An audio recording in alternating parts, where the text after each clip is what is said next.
Everybody. Nope. Now what's going on, everybody? I noticed it didn't work there. We had it. We have it. We have it. Welcome back to the Square Table Returns on a Monday night after an incredible weekend of G-Fest, and the FOMO is off the charts. I don't know. You're in the Kaiju Live group. Yeah. But I see the pictures. Oh, okay. I see the posts. Nick, I'm talking to you. Kaiju Live. We couldn't be there. Next year, Dad and I are we're going regardless. And that one's actually closer.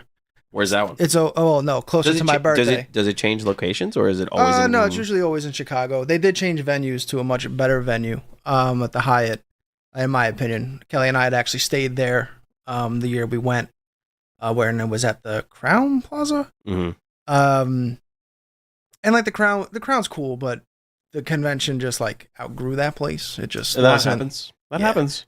So now it's at the Hyatt. The Hyatt's really nice. I haven't been to a convention there, but just staying there, I can definitely see why people are all about it. So while I wasn't at G-Fest, it was pretty awesome because this guy, we had big shout outs to Diane at Clawmark Toys. She allowed us we had 5 at the table. So people could see it in person. Those were the last 5 because these are sold out. And TJ Storm was there, and I'd actually talked about this in the last show. Like, I was trying to get out the majority of them. I ended up getting out about 100 of them before G-Fest for anyone that wanted to bring it. They should have gotten it. The balance of those will be shipping out by the end of the week. I think it might be all of them by the end of the week. And but TJ Storm was there, and I got some pictures and stuff to share because that is kind of ridiculous. That is hugely exciting.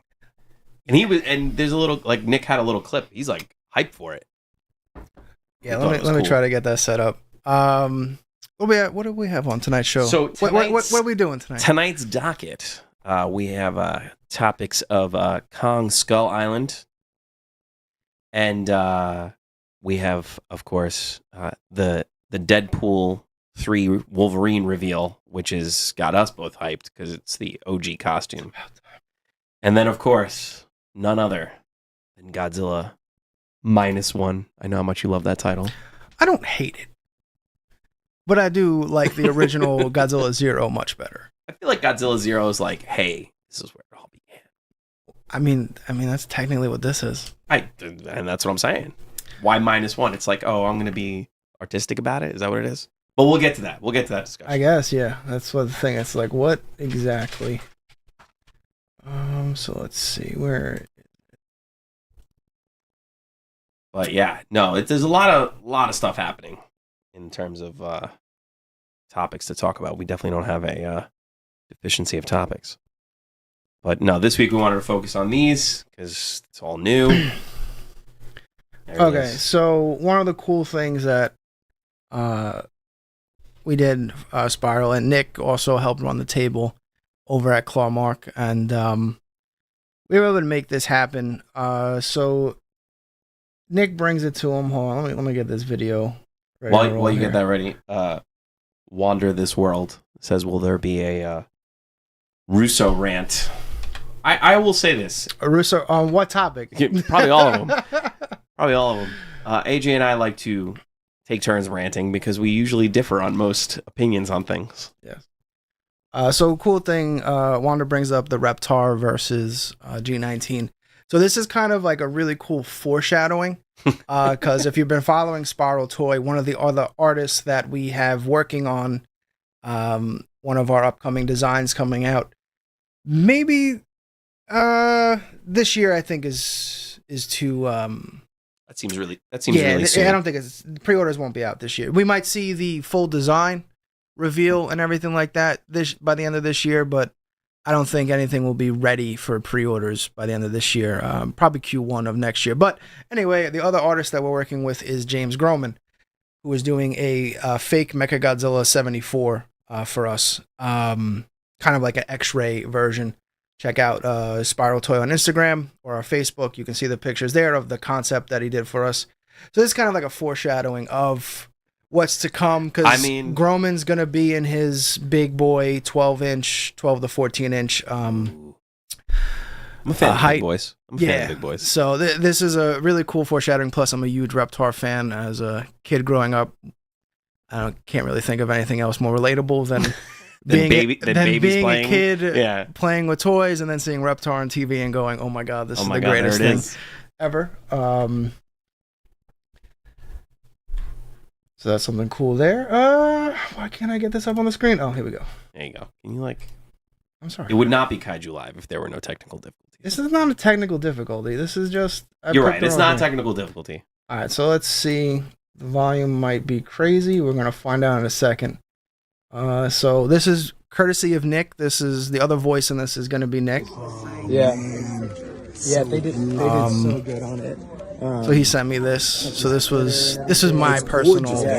I mean, that's incredible. G-Fest happy moment. That's incredible. Like he's hyped about I can it. tell they paid a lot of attention. This is absolutely beautiful. I love it. He also definitely knows the material. Spiral toy. Oh yeah, no, TJ Storm's like. Godzilla spiral toy. I'm so glad that they invited him to G-Fest because there's been some rumors in the past that like the original people there didn't consider him Godzilla because he was mocap that were running the show, so like they wouldn't even invite him. Why? Because he wasn't in a rubber suit? Is that really what it is? Are we so obsessed with practical effects that we can't appreciate the artistic talents of certain people?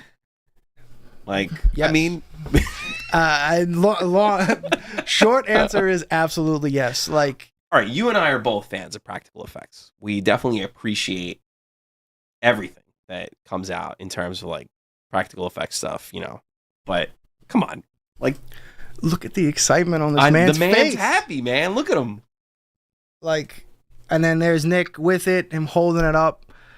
I love it. So again, I wasn't at G-Fest, but these did sell out there. Obviously, we gifted one to TJ Storm because I mean, what? How the hell? How do we not? Yeah, how do we not do that? That's just mean. And he was like, that picture you just saw, that was him. He was super pumped about it. And then we got some others here. Let's see. Oh, it's gonna take a while for the first time ever. Well. And then we got him signing it. So Nick got the head. This is what I would have done. I'm assuming a lot of people wanted the header card. It's very hard to sign figures themselves, especially a glitter vinyl. I don't even know if you'd see it. Honestly, like you can't even make out the logo, like unless the light hits it right on the bottom of his foot that's actually molded in there. And then here, this was sent to me from Jacob, who runs Kaiju United. 3 awesome dudes. Thank you so much for your support, who also picked it up at the show, getting together and, had a lot of comments about it. So again, wasn't there, but I was kind of there. You were there. You were there in more than spirit. Spiritually, yeah. So that was awesome. That's got to be really exciting. Like just to like be like think about when like you're a kid and you're like, oh, I'm gonna play with my Godzilla toys, and now you're like an adult, so to speak. Allegedly. And now you're seeing all these like famous people just playing with your stuff, basically. Yeah, this was the first weekend where it's like actually set in that. Like, I made this. Yeah, dude. Like, I made an officially licensed Godzilla toy that people are buying and putting on their shelf. Like, that's... Like, it's starting to, like, sink, and it... I'm getting, like, goosebumps. Yeah, I'm gonna fucking cry on stream. But, like, Don't cry on stream. Come on, stop. It's getting there, man. Like, it's finally... Because at first, it was just... Gotta get them out. Gotta get out as many as I can so people who want to bring it to G-Fest, they can get it. Yeah. And I got 100 of them out in like basically 2 weeks. So I mean, not it's bad. Impressive. You're the one that's doing the work. And You're then probably get the other 100 out. Oh, I don't have 100 yet. Still waiting on like 2 or 3 more boxes, but I'll definitely get out another like 50, 60 this week. Nice. But yeah, man, it's been awesome. That's kind of surreal.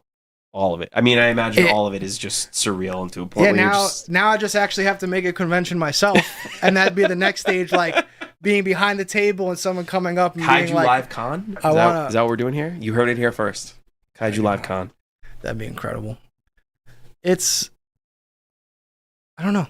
It's amazing. It's hard to put into words. It's like, amazing that people like this is my boy. Like, and I can actually say it's not like inside like, oh, this is my boy. Like, no, this is actually mine. I gave birth to this. Yeah, like it's the one and only time males can say that. Indeed. Yes, when we make toys. Yes. So what time? What do we want? Right. What do we want to kick off with tonight? I kind of want to kick off with Skull Island. I'm going to be honest. You do want to kick off with Skull I Island? want to kick off with Skull Island. All right. Let's go. Because I have opinions. Well, kick it off while I get some stuff set up here. It's all right. I don't know. I wasn't thrilled with it. I'm literally like, I was like 4 episodes in. I'm like, okay, where's Kong? Like I get it. You're trying to focus on the human concept and, you know, humanity thrown into a world of, I guess, uncivilized environment. And like, you're focusing on the relationships of humans being lost at sea type of thing. But I'm here to see monsters fight, bro. That's what I'm here for. All right. know? I know you have a different opinion. Yeah, like So my issue is like, I'm okay with Kong showing up 4 episodes in, but you only gave me 8 episodes. Like, half the series already gone. Like, and now you're gonna throw Kong in there? yeah, I don't know. I didn't see. I wasn't getting that vibe. Hold on a second. Yeah, this is a better shot. You really didn't like feel that way? Like, kind of no. no? Okay. So Talk like, to me, Goose. I don't know. I felt like he's in every episode, but he's not in a lot of it. Like, He's not in the first episode. in the first episode, you see the footprint, you get the idea. Whatever. That's not him. But That's they're his footprint. But they're actually setting up pretty good characters. Okay. Like, again, this is a spoiler review. If you haven't seen it, we're about to get into it. yeah, we're about to get deep into it. So fast fast forward. The character Mike and Charlie, like, I like that it was something new that we kind of really haven't seen, where one, the kids aren't like super goddamn annoying. No, they're not. I give you that. Like, they feel very real. And then, like, I like that there's a best friend relationship. Obviously, they've basically developed like almost a brother-like friendship from being on the boat all these years. Well, the dads are hunting monsters, I guess. Imagine your dad's like, "Hey, let's go on a boat. Find all Godzilla." right. But then, like, even just the scene, like, where the kid loses his dad because the Kraken comes down and literally just Splat. pretty Spoiler alert. awesome. Splat. And like the Kraken is. So that's the next thing, like the monster design. I think all the monsters were cool. I don't want to get into the Kraken just yet, because the Kraken. No, but like in general, like just like the alligator thing that attacks them is like crazy. It's just like, oh, let me sit on the top of the waterfall. Oh, we're safe. No, we're not. And they're like going crazy. The spiky rock hermit crab thing that comes out. Yeah, the crabs. Like, it was cool to see Skull Island a little bit more alive. Not to say that in the live action movie it wasn't. There were plenty of monsters to go in it. The live action movie's lack of monsters. Skull Island didn't lack. I'm not saying lack, but there's definitely more monsters in this animated series than there was in the live action. And the reason I say that is because, again, you're focusing on the human relationships, which is fine. But, like, I think it created a more sense of fear because the monsters that did come out were so terrifying. Like you could... they were just scary in general. And the fact that you were like, oh, something like this exists on that island is like, you know, like you don't see it every second. The monsters in this were really cool, but they were everywhere. Honestly, the whole show, I'm like, well, everything is out to kill them. The plants, the sand. That was a great scene too. Oh yeah, that wife character, or I'm sorry, mother character. Mother. Which, I mean, I love when shows like try to make that like a twist, but you're like looking at the character models, you're like, how is that not? Yeah, come on.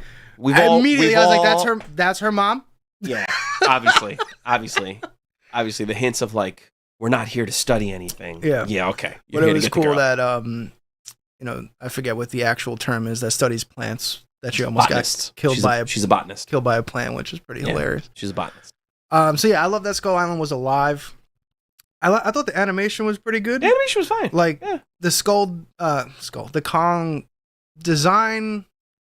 He didn't seem. He seemed too human. Yeah, and he also didn't seem as, I don't know, like as big as I thought he was going to be.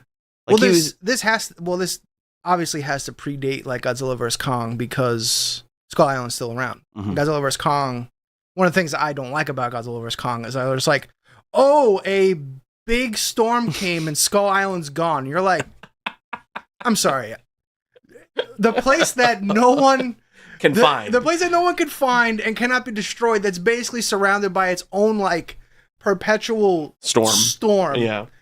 Somehow, magically, a big storm, bigger storm came and wiped it out. Which that was one of the things that like Godzilla vs. Kong does it a lot. It kind of glosses over a lot of stuff as you go from A to B to C. Yeah, because I feel like that movie, and that was one of the things where you're just like, that movie just tries to push like, hey, Godzilla and Kong need to start fighting like real soon. Yeah, it's like, oh, so as we were talking, the Godzilla vs. Kong. Yeah, exactly. So that was one of the things. So like, obviously, this movie, the animated show, predates that. So Kong's not as big, which makes sense. And I like that it showed an evolution of him. Like he had other human friends. Like he had the other companion. So that's what I thought was like, it was cool, and I was also like confused about it. I'm like, wait, there's like when you see Skull Island live action, you get, obviously it takes place, right after Vietnam, so you get like these native tribes that are living on the island that are worshiping Kong. You don't see a lot of that in the animated series. Obviously, you see the ruins, you see the markings, but then you get this other like group of people that just happen to be on the island and just learn to live on the island. Well, I believe, weren't those people mostly underground because of the skull crawlers? No, they were above ground because of the skull crawlers. They had the giant, remember in the live action, they had the giant wall? No, yeah. But it is funny that apparently that's an ancient tribe that's been there since Vietnam, since our main character in that movie crashed there. Yeah. So, when exactly is this? Now that I'm watching it, now that I'm like trying to remember it all, is there an actual date said when this happens? I don't know. Anyone in the chat know? So I don't even know if it's, or is it said, like, did they say it was supposed to be canon and part of like the whole universe, or is it just like, hey, here's a Kong story? The camera's focused on the shells in the background. Yeah, I just noticed that. That's funny. What if I get really close? Ooh. Oh, I know go. why. Hold on. I can fix that. Please hold. No, you can. Oh, no. They can still hear me while we do this. No, so it's like it takes place in a weird, I don't know when it's supposed to take place. It seems like it's supposed to be like recent times, like, present day, but Skull Island still exists. Maybe this is a new Skull Island. Maybe that's what they're getting at. Who knows? Yeah. No, I don't think so. You don't think so? No? I don't know. It seems like, like, it is a good show. It's definitely worth the watch. I was just like, okay, like, this is all you're giving me? Like, I've kind of really wanted more. Yeah, we're good. I forgot on the last stream that I did with Dad, last Sunday when we did the unboxing. Oh, wow, yeah, now we're crispy. When we did the unboxing, I took the eye thing off so it can focus on what's in the center of the shot as opposed to us, because like we're trying to unbox and show you what's in front of us. It is strange that I have not figured out a setting where it just captures everything in the goddamn shot. Where all focus, you mean? I don't. That has to have an all focus. I would love to know where that button is, but I can't find it. We'll figure it out. Guys, I promise you, by episode like 20, we'll have this like solid. But overall, your overall opinion of it?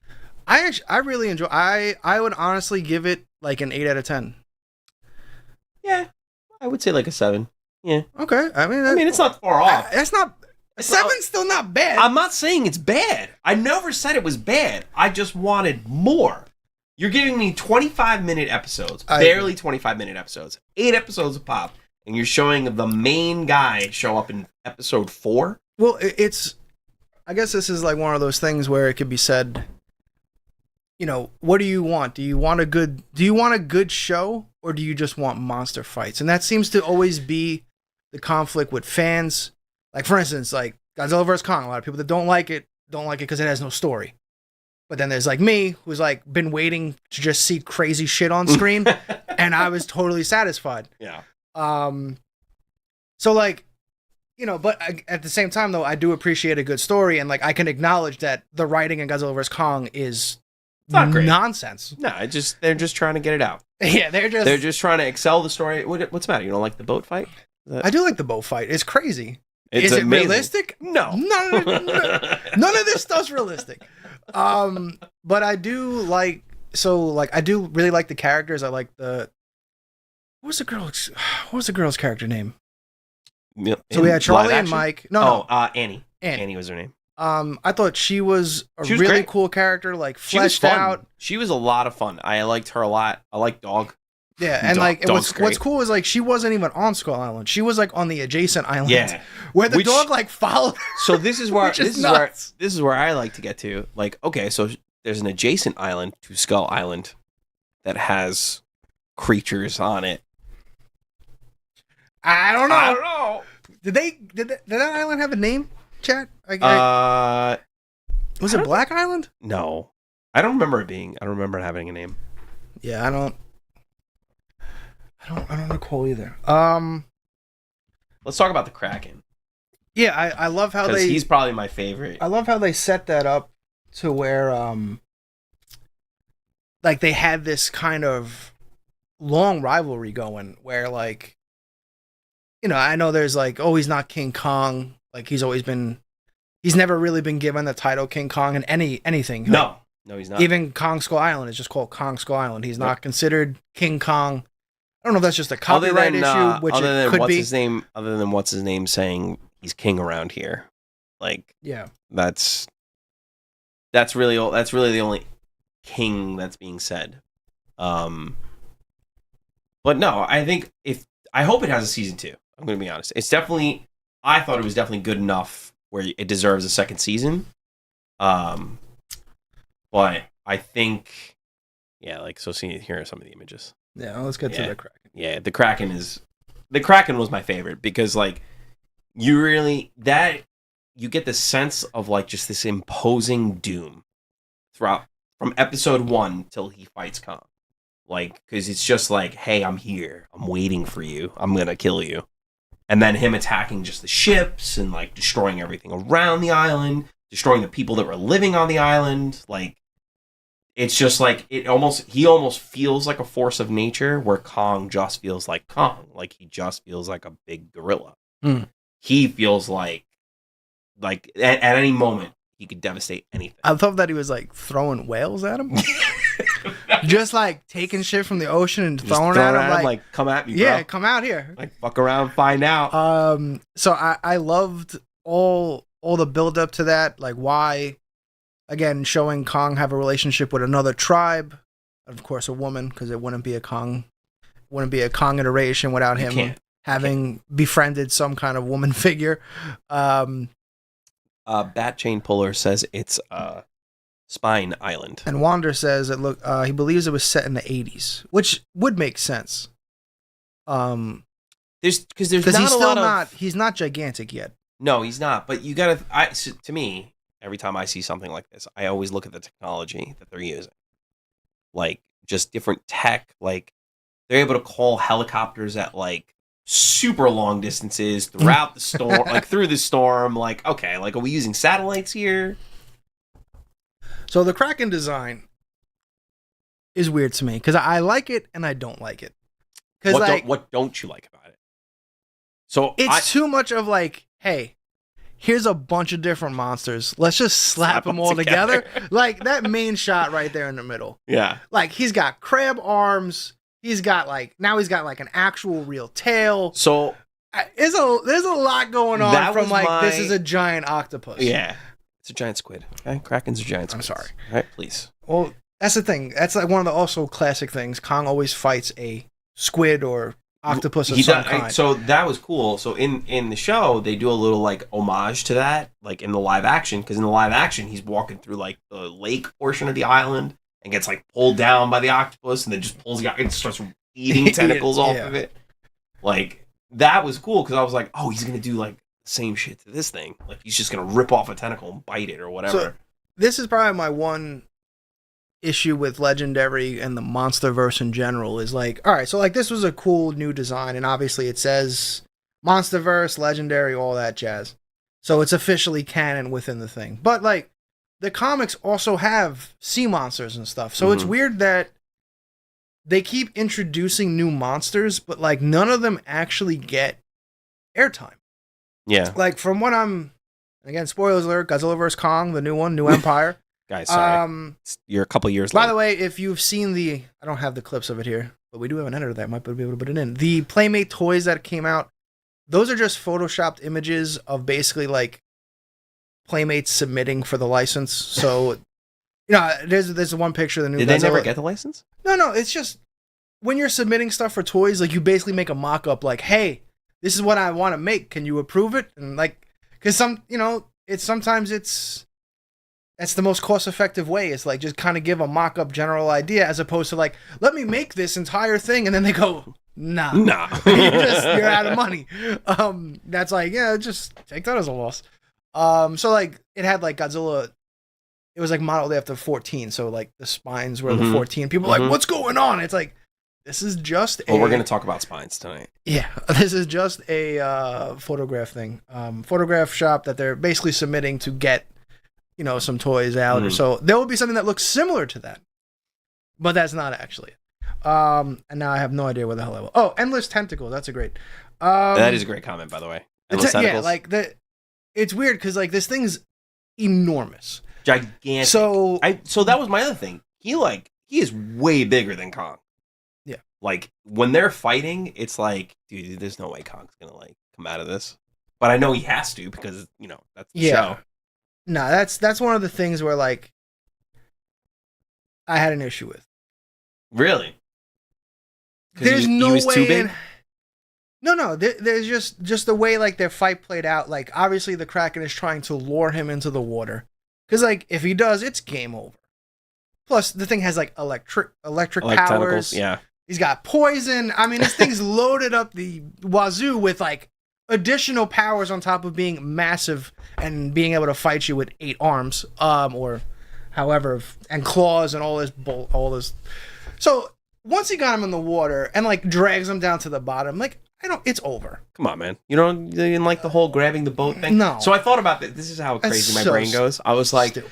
There's no way he can hold his breath this long. I'm like, well, if you think about it, his lungs are the size of a skyscraper. That doesn't bother me. Yeah, he can hold his breath for like 20 minutes probably. But that part bothered me. It was like, the only way to me Kong was going to win this fight is if he dragged him onto land. And it kind of just doesn't happen. He kind of does when he slams him into like the rock faces. He's still in the water though. Yeah, but like it's shallow water. He's standing up in the water. Just like in Godzilla vs. Kong. Like Kong knew it was over when he was in the water. The only reason Kong even escaped was because the army basically launched everything in there. Yeah. And a couple of them hit Godzilla, so he like let He's go like, of his grip. oh man, gotta go. It's over. You're a giant monkey fighting an aquatic fucking squid. And it just brought you to the bottom of the ocean. The fight's over. So that was the other thing. So again, my brain is just like, I'm watching this scene. I'm like, wouldn't the pressure get him? Would the pressure get him at this point? Like, how deep is this? I don't know. Yeah. But that's how like crazy our brains go. It's like, this is not realistic. This giant squid could not defeat this giant gorilla. It's not that. It's just I do wish the fight played out differently, where it was more believable that Kong actually had a chance. Like I wish there was more like he outsmarted the squid to bring it onto land. Yeah. Like some kind of like lure him through. Yeah, or something. set up some kind of traps where like he went into the water. But when have you ever seen Kong set traps, bro? But that dude, they have this man building spears now and axes. I mean, so first of all, he didn't build the axe. Oh, he did build the axe. He does build the axe. He's like entire but he's just like, doesn't he just like on the spine and that's it? I don't care. It's awesome. I mean, it's not like he can't set up traps. The axe is the best part of that movie, though. I'm gonna say it. You know what's crazy? People hate that. What? Dude, how? You can't please everybody. It's impossible. Homeboy's like, yo, let me take a broken spine off the lizard that just kicks my ass. So I can absorb his radiation blast to counter kill his ass. Yeah. Apparently that's too realistic. Oh, yeah, you can't allow him to be able to fight Godzilla. Godzilla should just win. But this is like the original Godzilla versus Kong. Like, depending on depending on which version you watch. In Kong vs. Godzilla, they gave Kong electric powers in order to fight Godzilla, which, to me, Still to my this day, it's still my favorite Godzilla movie. to this day, I still hate that movie for that.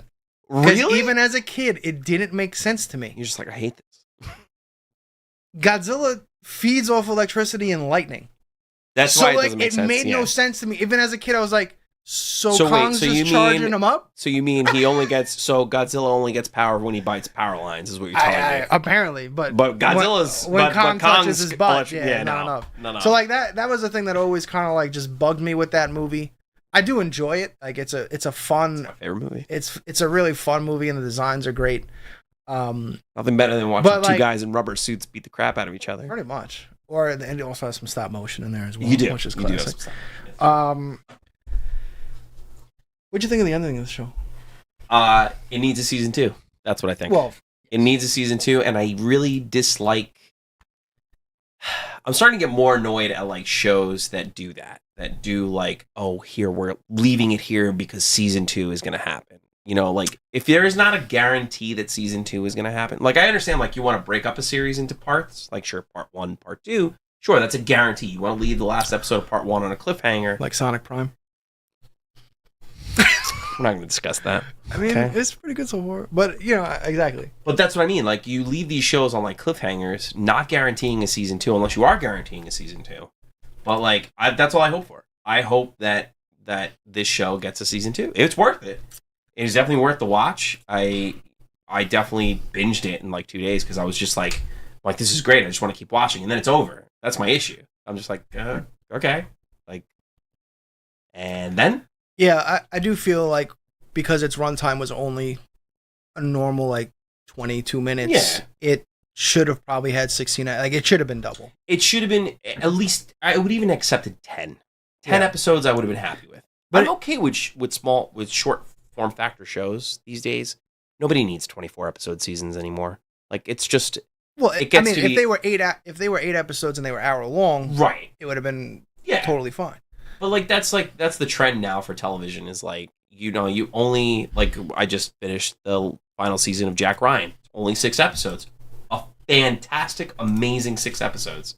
Really? But like that's what I'm saying. Like small short form factor shows like that really like you're given the time that you want to give. Like just tell the story you want to tell without having to fill in the gaps with like, oh, we need 24 episodes. This is doing that, but I just didn't want it to be like I didn't want it to leave on a cliffhanger, which it kind of does. Yeah, no, there might not be a season 2 because like the story is concluded. Yeah. Like it Other doesn't. than the ending. I mean, even then, even though the ending, like you know, that there might not be no more story to tell. Like, what do you think? That she goes back to Skull Island? I mean, they could do that, but You That's know what? super if you cliche. think about it, you're right. It is a good ending. It ends right where it is, but it definitely leaves room for more, which is, I guess, is a good thing. Like you want to leave it open and be like, all right, people really love this. Let's expand on it. Or like, okay, like you know, we Yeah, told our story. We're done. I really did like the core characters. Like, I feel that's one of the things the MonsterVerse has been struggling with is all the good characters seem to be in these not throwaway movies, but movies that are concluded. So all right, so Like the original Skull Island, you can't bring any of those characters because the timeline doesn't make any sense, Right. even though those are basically your best I love characters. Tom Hiddleston in that movie. All of them are great. It's so good. Brie Larson. Oh. Any of them. So let me ask you this: did you enjoy Skull Island more than you enjoyed, let's say, the first Godzilla movie? Like, No. You think G19 is like, that's it? I would put the anime like it just exists. Like I don't hate it, I don't love it. Yeah. I do really enjoy it, but like I don't really put it up against the movies. I don't think that's No. The animation wasn't. Because I love that movie. I love Skull Island as a movie. No, yeah, no, it doesn't. It doesn't touch the movie. Yeah, the movie is just, it's so well done.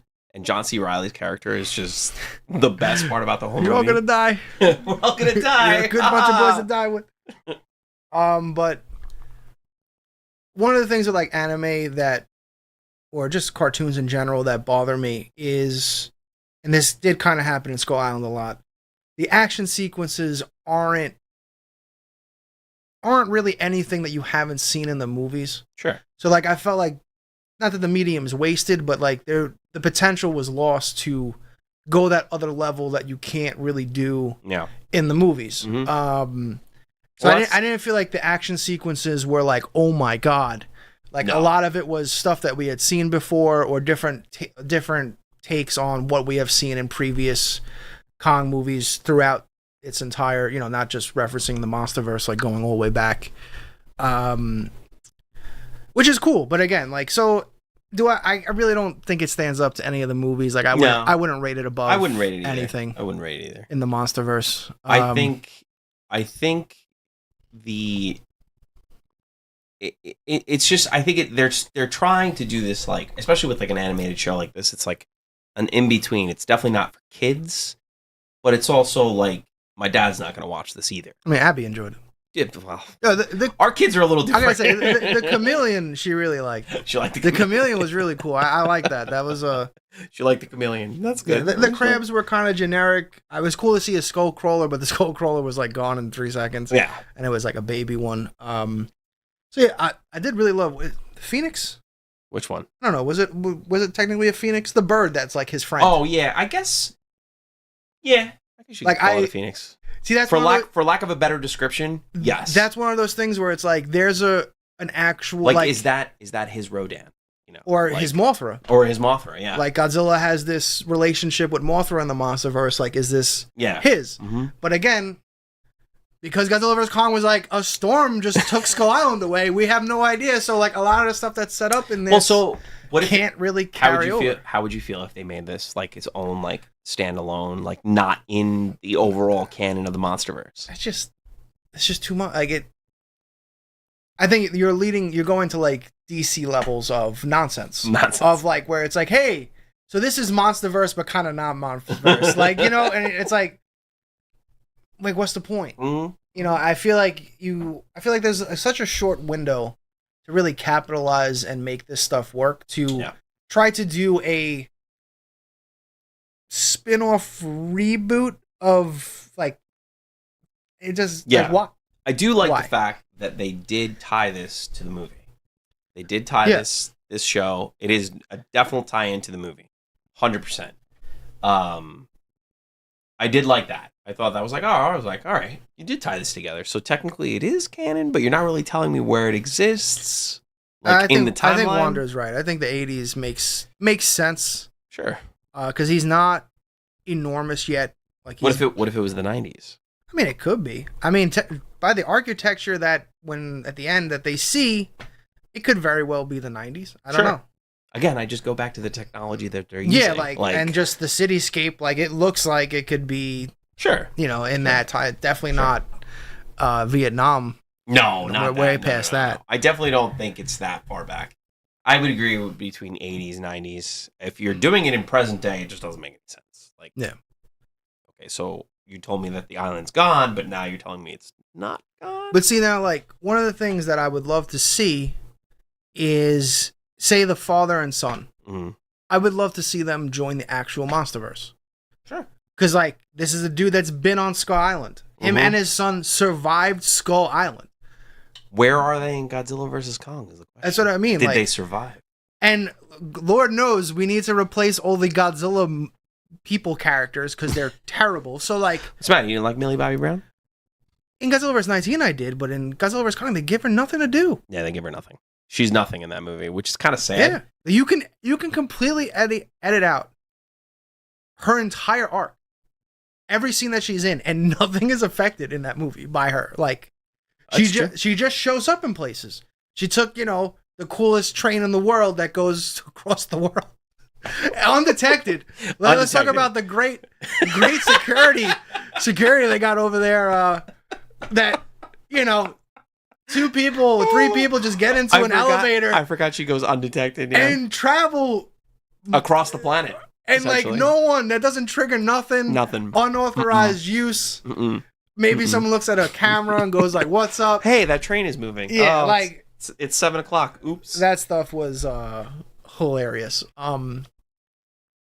So overall, how do you like as you see like the new Godzilla stuff coming out, like 14, 19, Godzilla versus Kong? Do you think the whole MonsterVerse is going in a direction, even the animated stuff? Like, is it going in a direction that you like, or do you want to see it? I think a lot rides on the new movie and then the Apple TV series. Okay. Because the Apple TV series is supposed to take place, and it has Kurt Russell, which let's go. Yes, that's and also Apple TV doesn't put out anything that's bad. No, it doesn't. You might not like it, like it might not be your cup of tea. That is true, but it's still very highly produced. You go down like Severance, you go Ted Lasso. Yeah, like Shrinking. Like there those are all. There hasn't been anything on Apple TV that I've watched where I was like, this is bad. Like it might not be something I enjoy, but it's still good, whatever it is. It's big of you to admit that. Yes, it is big of you to admit that. Wow. So I'm very surprised you take nothing. Like you're just like, it's all good. Well, I like it all. I think it gives a lot. I think it because a lot of people are like, oh, why is it on Apple TV? And I'm like, Apple TV's putting out nothing but like bangers. They also don't have. It's not oversaturated on their streaming service. I feel like there's a lot of stuff on there, but it's all like, I won't say short, but like there's only like 8 episodes a season for pretty much every show on there, and it's doing a really good job of like, hey, we want to make something quality over quantity. And I feel like Netflix does the exact opposite, where it's like, hey, let's just throw a million things at you at once. And hopefully something sticks. Yeah, you're so overwhelmed, you don't know what to watch. Yeah. So that show takes place before, I think it takes place before 14 or before 19. It's like in between. And that is supposed to have Godzilla in it, and it's supposed to also explore more of the Titans. So this goes back to what I said earlier, where they have this MonsterVerse crew of Titans that they keep introducing new ones, but like just you want to expand on what's already there. Yeah, so like I hope this movie, so the TV show expands on that a lot, where these characters now have screen time, some more development, so you get to appreciate them more. Is there anybody else tied to it that you know of other than Kurt Russell? Like actor wise, I guess. I mean, I don't care. It just has Kurt Russell. I'm pretty sure Kurt Russell. I'm pretty sure the cast is pretty good, but like regardless, like Kurt Russell very rarely does bad stuff, and he's one of my favorite science fiction guys of all time. I love him. I just love him in general. Yeah, like, exactly. It's like it's Kurt Russell. If you've never seen Christmas Chronicles, you should definitely check it out. Absolutely, he's amazing in that. And then as for the New Empire, I feel like it's another movie where it seems like a lot of it's going to take place in the Hollow Earth. At least that's the impression you get, since the new ape character is an ancestor from the Hollow Earth, and then I forget what the new monster is called. That's apparently like the original Titan, who's like an ice monster. Okay. Kind of like a counter to Godzilla, almost like a Scorpion versus Sub-Zero type of deal. And he has spikes too, so you're like, it really is like. I'm into it. But I feel like that's another opportunity where, like, if the Hollow Earth is as vacant as it was shown in Godzilla vs. Kong, where like they had some animals here and there, but like when they did these big landscape shots, you look out and it's like, where the hell is everything? You know, like you're expecting like Skull Island levels of.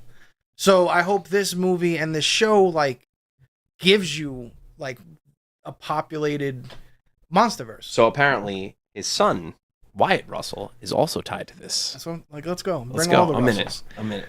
But like, it almost reminds me of like Batman the Animated Series. Remember how I think it was before season 4. So like, how they changed art styles. Changed art styles. So like seasons 1 through 3, everything felt very populated. Mm-hmm. There's always stuff going on in the background. There was life to it. Yeah. And then when they upgraded the animation, now there's like nothing happening in the background. It's a little lot less. There's very rarely you see cars. You don't see planes. Like Gotham doesn't seem alive. I think that's because, to be honest, I think it's because of budget. So. Oh no, for sure. But I'm just saying, like, that's how I kind of feel with the MonsterVerse. Is like, and the camera did it. Uh-oh. I don't know why. He's gonna fix the camera. Hold on. All you gotta do is shut it off and turn it on. But You guys can hear us. I know you can hear us, but I don't know why this camera keeps doing this now. This is not good. We'll figure it out. So that was what, about an hour? An hour in? About an hour, a little over an hour. We're back. I don't know. And we're back. But yeah, no, so I feel like that's what the MonsterVerse is, where like obviously this action that happened in Godzilla vs Kong was where so good. The budget went. Oh yeah. So like I get them like pulling back in, but now if the majority of this next movie is going to be like in the Hollow Earth, and now you obviously already have like your renders for Godzilla and Kong, like you don't got to spend more money on them, like they're in there. Yeah. I hope we get a reversal where now the Hollow Earth is more populated and the MonsterVerse seems more real. No, you're right. You're right. Because, I mean, that's the thing. Godzilla blew a fucking hole to the center of the world. You would assume ain't no one patching that shit and monsters are going to come out. Like, it's just some guy with a hard hat trying to put, like, asphalt over the hole. Yeah, pretty much. This isn't working. Well, let's move on to the next topic. You want to save Godzilla Minus One for final topic? we're gonna cap off with that. All right. Well, before we do that, we got 19 people hanging out with us on this fine Monday night. Thank you so much. Thank you guys. How many people in the chat were at G-Fest this weekend? Good times, bad times. Get a grail. Wander says again that some topsoil would fill the hole. No big deal. Yeah. No big just deal. Back It's fine. a couple trucks. Just go to Home Depot, pick up a couple bags. It'll be fine. It'll be fine. Oh shit! There's a skull crawler. Get back in there. Yeah. Whoops. That's not on the budget. Oh man. Again, thank you guys for joining us. I know it's Monday night. I know it's late. Yeah, Well, it's late for me. I don't think we've ever done a Monday night show. Like even with the auction, I don't think we ever played with that. It was always Sundays. We played with some Thursdays, some Fridays, some Saturdays, and then eventually we landed on Sunday because that just seemed to be where Sunday seems like a good cap to the weekend. Yeah. Except now when you have 2 kids and you got I don't know what you're talking about. I have all the time in the world. Yeah. Well, Dad likes to do auction shows that go on for 4 hours. And like midnight, 1 o'clock, and I was like, Dad, we gotta cut this. I can't do that anymore, man. Like those days, as of right now, are behind us. I mean, until the kids get older, I guess. All right, so what are we diving into now? We are diving into the new Wolverine costume. Okay. Let's talk about that hotness. So I don't know if everybody knows. So there's Deadpool 3 coming out. The big thing about it is that Hugh Jackman is reprising his role as Wolverine. Not only was that amazing news to hear, but this screenshot came out of them on set, and he is wearing fully the OG Wolverine costume. Pretty much. I mean, they can make some changes, but yes. What could they make? What more do you want? His belt could be red. Oh, my clearly Jesus in this Christ! Right here. Jesus. No, stop it. Stop it. I'm completely trolling right now. Please accept it for what it is, man. To me, this has been one of the most nonsensical things in all of superhero movies. Yeah, why can't you give him this? This man has played this fucking character. He won the Guinness Book of World Records. 20 plus years? Yeah, he's won the Guinness Book of World Records. And has never actually donned anything resembling his costume once. Calico Chris says, why the sleeves? Listen, I do agree. Listen, we're taking it for what it is, okay? I do hope. Let's just accept it. I mean, and it's not like he doesn't have the guns to show off. No. So I wouldn't even be shocked if in this fight the sleeves get ripped, just get torn off. Yeah, and he's and because it's Deadpool, it'll be like all slow motion, like exactly. the wetness and everything. Exactly. And he's like, oh yeah, exactly. Like but yeah, man. I am so hyped for this. I am excited. I'm really excited for this movie because honestly, the Deadpool movies have been great all the way around. Do not even tell me that. Do not even look at me like that. What is wrong with Deadpool 2? Go ahead. You want to be here late? Because we can be here late. Fair warning. A Russo rant is coming down the pipeline. So, hold on. Deadpool 2 sucks. Why? Because nothing, aside from the Juggernaut, there is nothing in that movie that happens that doesn't happen in the first movie. Brad Pitt. That's it. That's all I'm saying. Brad Pitt. It's just, again, It's amazing. All it had, you had all this hype for was it the X-Force? I don't even remember. Yeah. And like they're dead in 3 Galactus seconds. and like yeah. So like again, aside from the Juggernaut, which was awesome to see, and like there's nothing else in that movie. David Robertson's dead. Domino was cool, and you're right. Domino was cool. Don't look at me like that. Domino's cool, but the movie sucks. Stop! Come on. I love Deadpool 1. When I saw Deadpool 2, I was just like, I think they're both fantastic movies. Let me tell you something. So I showed Deadpool. Go ahead. I showed Deadpool to my cousins, and I don't believe any of them are watching. Thanks, guys. Appreciate it. Hate to see it. They literally don't go to the movies. They don't do anything. They don't like they exist in their own lives. They don't watch movies. They watch like, oh, here's what's on like TBS or something. I showed Deadpool to all of them, and they were like, "This is one of the greatest movies of all time." I'm like, "Yeah, I'm aware. I just don't. You really think Deadpool 2 is literally just Deadpool 1 again? But that's kind of my issue with But that's why your issue is? yeah, like it. I just want more Deadpool. It brings I love nothing new to the table. A lot of the jokes are reused. I think they went too overboard with like the cursing to the point where like it got more annoying than funny. Yeah. Like that was like it felt like the extended cut of Deadpool 1 that they just made a separate movie that they had extra footage for. Didn't it? Oh, come on. But like Juggernaut was great. The kid was terrible though. The kid was bad. Yeah. Well, yeah.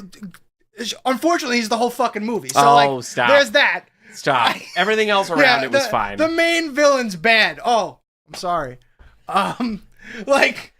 Honestly, most movies suffer from that. The villains are usually pretty bad. Yeah. But then, as we have up on the screen right now, I know. From of course a deleted scene because why? Because they don't want to they don't want to make anything cool. Like I don't understand, and that movie's also not very good. Origins was Wolverine Origins is the worst Marvel movie of all time. Like you should erase that. I'd rather watch Thor: Dark World on repeat than Origins. It's hard to say because like the third X-Men was also on that like same level. I'd still watch that over Origins, dude. Deadpool's in the movie. Oh wait, this wasn't Origins. This was the second one, the Wolverine. I think it was. Oh, so the Wolverine where it's in Japan, is awesome. Which is much better. You can actually watch it, which is That's where a this great is movie. from. That is honestly a great movie. This is a deleted scene, and this gave you like hope, but of course it ends up being a deleted scene, and like there's not even like you see him in the costume. They literally just like, oh, look, don't you wish you could see him in a costume? You're like, oh, okay, great. Audrey, I am so happy to hear that your son is loving all of the purchases. A happy moment. A happy moment indeed. But I am so glad that we finally like just look at this, man. Look at it. It's great. It's freaking beautiful. It's beautiful. I love it. As soon as I saw the picture, I was like, AJ, look! And then like what's even cooler too is like they actually gave it like he actually has prop claws. Yeah. Which like yeah. I don't know why they got rid of them because like the first X-Men used it and X-Men 2 used it, and then pretty much they never did it again. And it always looked terrible. So let me ask you this. Like you could tell you were like, dude, he's just running around going like this. The first X-Men movie. It did it again. We'll get the camera back. Don't worry. Yeah, man. I don't know what's up with this camera. I mean, granted, we're just talking, so now this is like the podcast segment. That's fine. It's just the podcast now. You can't even see us. Do you have any idea why this would be happening? I gotta look up something maybe because again, this did this to Dad and I. Same thing, like got into like an hour in, and then like every 15 minutes it would just shut off. And it's weird because it's not like actually shutting off. Maybe it doesn't agree with your Deadpool 2 assessment. Or maybe it's just you think it's too hot in here. It might be hot in here. It is hot in here. It is hot in here. It is hot in here. Blow on it. Fan it down. Got a fan over there. Yeah, that's the one thing like this in the summertime. It's so bad. So all right. So the first X-Men movie where you first see Hugh Jackman as Wolverine, like, how do you feel about that movie in general? I like the first X-Men. That's fine. I actually like X2 better. Yeah, I was gonna say like out of the X-Men movies, I would say like X2 is probably the best, and then let's go First Class. Yeah, no, First Class is the best. Yeah, obviously. Yeah, it's not even close. Yeah, you don't like X-Men United? No, not about that life. I don't even think I even seen that one. I think that's when I turned. I think that's 3. And is that not what 3 is like, called? and then I also didn't really like.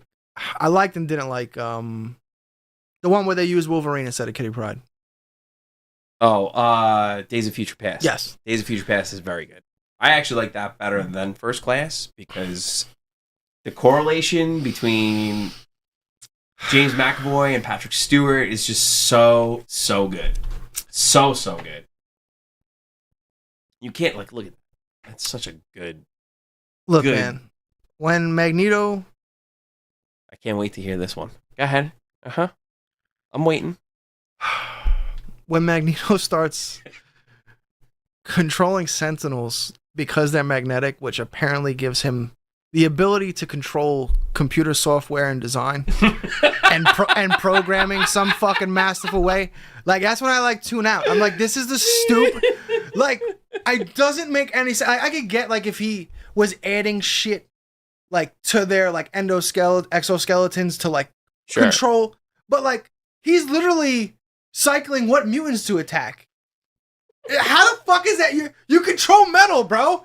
You know, he's not even Technically, could've he made doesn't us- control. He doesn't control metal. He controls the magnetic force. Shut the fuck. It's true. He controls the magnetic force, but he can manipulate metal. Yes. Okay. First of all, I want to point out something. That chain puller. I want to point out, if it is a 48 hours vibe, this will be the greatest comic book movie of all time. That would be ridiculous. Amazing. If it's a Nick If Nolte, it's them Eddie the Murphy, whole time, oh my Yeah. god, it'd be amazing, amazing. but I just at least just have him at a computer desk. So you can Just- maybe buy just like this. but Just like this. you can maybe buy that he's at a control center Okay. doing something. Mhm. But no, he's just on the baseball field hanging out, giving them commands and shit. And I'm like, how? How is it happening? And you got Peter Dinklage, I don't even fucking know what he's doing. Just running around. And it's what? The third act of that movie, the movie is very good. And then the third act, Well, dude, you can't even complain because the third act in every movie is just but it that falls one, apart. but that's why First Class is First Class is prime. just First Class is real prime. that scene and that line where he's Dude, I was at the mercy the of people opening of taking that orders, never again. You're yo. Dude, the let's opening go. of that That's- movie, where the concentration camp, where he bends the fucking gates. All right, hold Like- on. Calico, Chris is telling me he used train tracks. I believe it. I gotta read. I believe it. Someone send me a link to him using train tracks. Because again, they literally show HUD versions of him basically telling them what mutants to lock on. Which LOL, because he's a mutant himself. You're just what the fuck? I just feel they had a writer for the third act, and he couldn't finish it. says that explains the movement. That explains the movement. Okay. Come on. When you knew we were getting Sentinels, weren't you expecting I was hyped for Sentinels. I yeah? really was. and I was were you not expecting these disappointed by what we got with them? what this robotic exoskeleton That's thing what I that mean, was not anywhere near the And size you of a get Sentinel? What and gave then you that idea? you got glimpses of it kind of in Deadpool with Yeah. what's in the character's name? Oh Which my one? god, the guy that travels through the past. The guy that travels through the past. Which one are you talking about? Deadpool 2. The dude, Oh, the son. Cable. Yes, thank you. Yeah, Cable. jeez. Yeah, Cable. Guys, we're old. It's getting there. But you got a glimpse of that future with the Sentinels and all that stuff. But again, we've never actually seen the Sentinels. Oh, I agree. the Danger Room was the Danger way Room. better. The Danger Room Sentinel was way better. That is true. But That it's is true. they've kind of always taken us to that, but they won't give it to us. I don't. So a lot of franchises do that. They're like, "Hey, here's that thing you really want, but we're not going to give it to you." Have you heard that?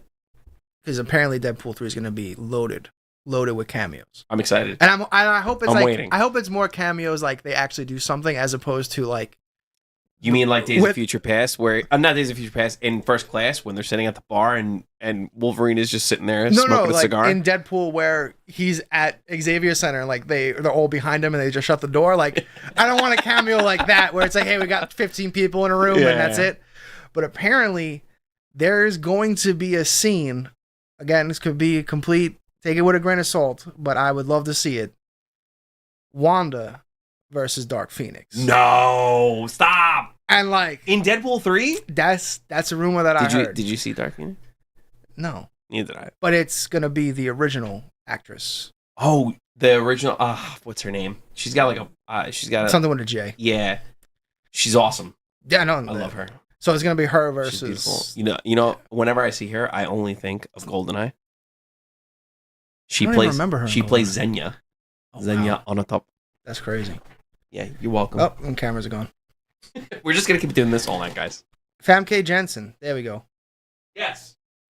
But like, yeah, supposedly she's coming back to face, and like, they're gonna be at like max power. They're not gonna be like, playing around, playing any games. Like they're just gonna be the real deal.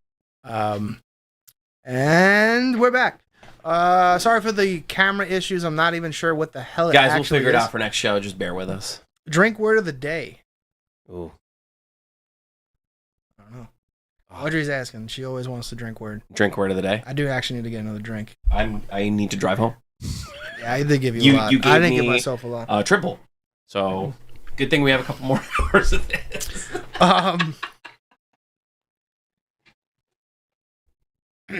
But yeah, that would be an incredible fight to see, just those characters coming back. And like I really hated what they did with Wanda in Multiverse of Madness. I thought that was such a nonsensical, like it made no sense. It didn't even feel like it was a continuation of the WandaVision. Like It felt removed from the WandaVision. Like Yeah. it felt like this, like they were trying to continue it, but then at the same time, it's like the direction she's taking.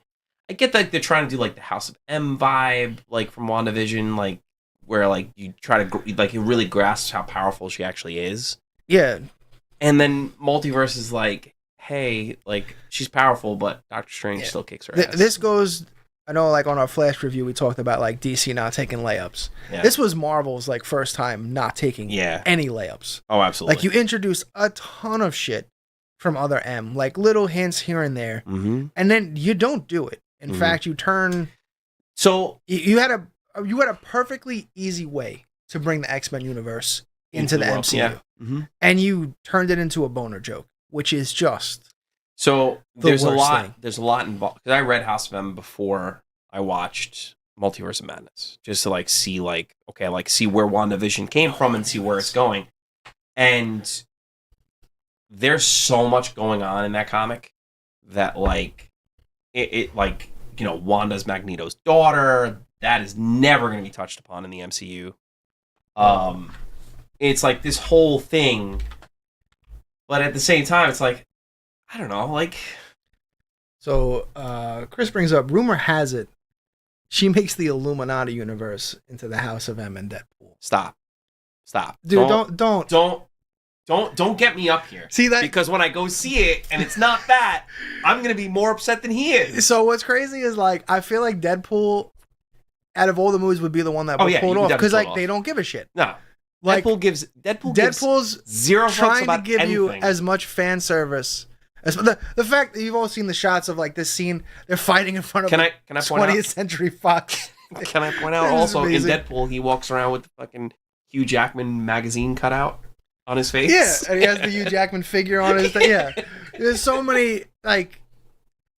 But that would be crazy if Deadpool comes in and basically gives us all the stuff that we've been wanting to see in Phase 4 because they just dropped the like. It's bad when you have Multiverse of Madness and then Chip and Dale Rescue Rangers is more of a Multiverse of Madness movie. So good. Then- Ugly Sonic is the prime. Ugly thing in that Sonic movie. beats anything in the Doctor Strange movie. It's true. Like, Audrey, thank you for complimenting our shirts. This is a very old shirt of mine. It's one of my favorites. AJ's always been jealous of mine. yeah, that is It's an amazing shirt. I know. Sonic Adventure 2. Yeah, I mean, it's still You still can't. one of the best You can't. Sonic games of all time. And this, of course, Cavity Colors, save 15%. Kaiju Live Shop, Hell code yeah. promo. Go get it. Get it. Only can use it once, though. You can't use it multiple times. Unless you create multiple accounts, maybe. Could be a hack. Listen. Try it up. Try it. Create a new email. He's not going to deny you. Yeah, I mean, I keep doing it. I love Cavity Colors. I got Alien stuff, Predator stuff. Next show, I got to wear my Thing shirt. Okay. Yeah. Hell yeah. That's pretty awesome. I always try to think of what shirt I'm going to wear on the show. Yeah. Just because I'm not gonna wear my fucking work shirt. Yeah, we're gonna Information systems. put a polo on, little tie. We should wear suits. What's going on, Bill? How you doing, man? Thanks for tuning in. Yeah, welcome. But welcome. It's just me and AJ drinking and ranting about our difference of opinion of X-Men movies. Did you see Apocalypse? No. So I saw Apocalypse. I'm sorry for your loss. Yeah, you should be. It is not great. You'll never get that time Which back. bothers me because Oscar Isaac plays Apocalypse. And I have no idea how they got that man to do that movie. I'm sorry, how much money do you want? Okay. That could have been here's a check. It's empty. Just write down whatever you because want. at the time, he was kind of picky on what he worked on. Well, so he it was was coming very off- weird that At the time, he was definitely coming off of Force Awakens. I don't know what he did, if he did anything between that and Apocalypse. And I love him in everything he's done. I loved him in Moon Knight. Dude. He's a phenomenal actor. He is a phenomenal actor. He is fantastic. He's a phenomenal actor. I don't know why they wanted to turn Apocalypse into fucking Ivan Ooze from Power Rangers. It's the same thing. Like when it was almost like Sonic, where they reveal the trailer and everyone's like, "What the fuck is that?" When you released the first picture of Apocalypse, everyone was like, "Yo, it's Ivan Ooze." Where are the memes? Where are the memes? I need the memes. So bad. Yeah, it was bad. It was bad. I really didn't like it. They tried to change his coloring in post where he was more blue. No. But problem is it couldn't be unseen. My issue was his size was just off. He's as big as you and I He's are. supposed to be like Thanos. I'm like, bro. Yeah, he's supposed to be Thanos. Supposed to be able to pick you up by the neck and throw you. It's again, you can't really blame Marvel for that because that was still when it was Fox and all that. So and that's Fox was very much acting very similar. And we're black again. Just keep going. Fox was acting very similar to DC, where someone that's making these decisions has just no idea what the hell he's doing. It's literally just some guy that's just like, hey, I have an idea. Let's try this. They did this in a movie once. It had 5 kids that dressed up in colors, and they had this purple guy that turned into ooze. Yeah, let's decide Apocalypse after that. I saw that movie one time. Sounds great. I love Ivan Ooze. I mean, Ivan Ooze is great for Ivan Ooze. Ivan Ooze. I don't need him in my X-Men movie. Also, one of the most overpowered fighting game characters of all time. Ivan Ooze in that Power Ranger fighting game was there was nothing. He had you mean there's no patches for that one?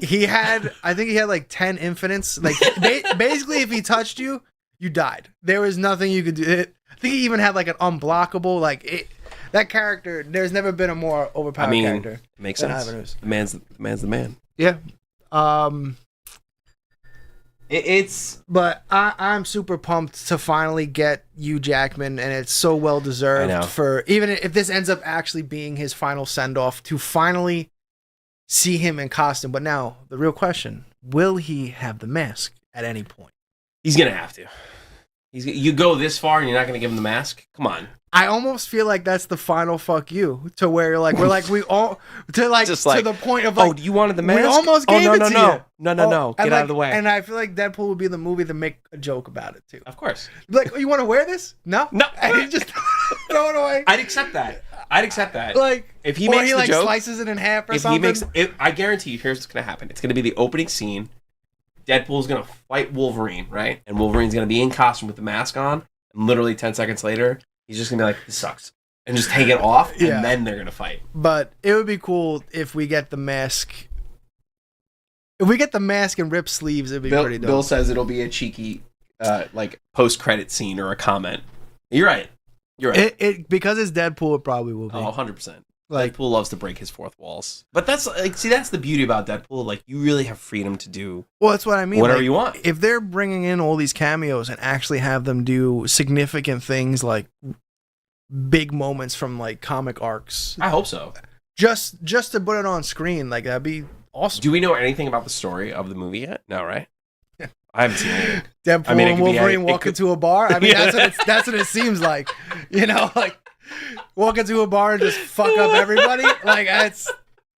I hope that's just 90 minutes of that. Just give me them just wrecking people and then each other. So and then let me wrecking ask you people and then this. each So other. this is probably gonna be his last, like. Unless Ryan Reynolds keeps bringing him back. I mean, if he does, he does. But Because who? if this movie takes off, is it? It better be good because like Deadpool 2 did not do as good as Deadpool 1 for AJ's reasons or whatnot. I don't agree. But if it ends up being better and really they really truly cater to the people that want to see this movie, like that's everybody's biggest problem. You're catering to mass audiences, but I guarantee you make a good movie from good source material, they will come. If you build it, they will come. I promise. Kevin Costner taught me that. So Chris is bringing up some stuff. Something about the TVA. Oh, that'd be interesting if they actually start really incorporating him into the MCU because he's kind of been like on that bubble. Yeah, well, that's like that's all. That's coming all in and out of it. Yeah. Like that'd be really cool. Oh yeah, because he messed with Cable's time device. Yeah. You're right. That'd be cool. You're right. That would be cool. Deadpool kills the Fox universe. Yeah, could you imagine? So if he like goes into another universe to pull out that Wolverine, and they go on a killing spree, killing all of the Fox versions, incredible. just like he kind of killed himself. Yeah, like in the the Origins version. Yeah. And then there's nothing better than the Green Lantern script. Oh my god! You made the big. Oh god!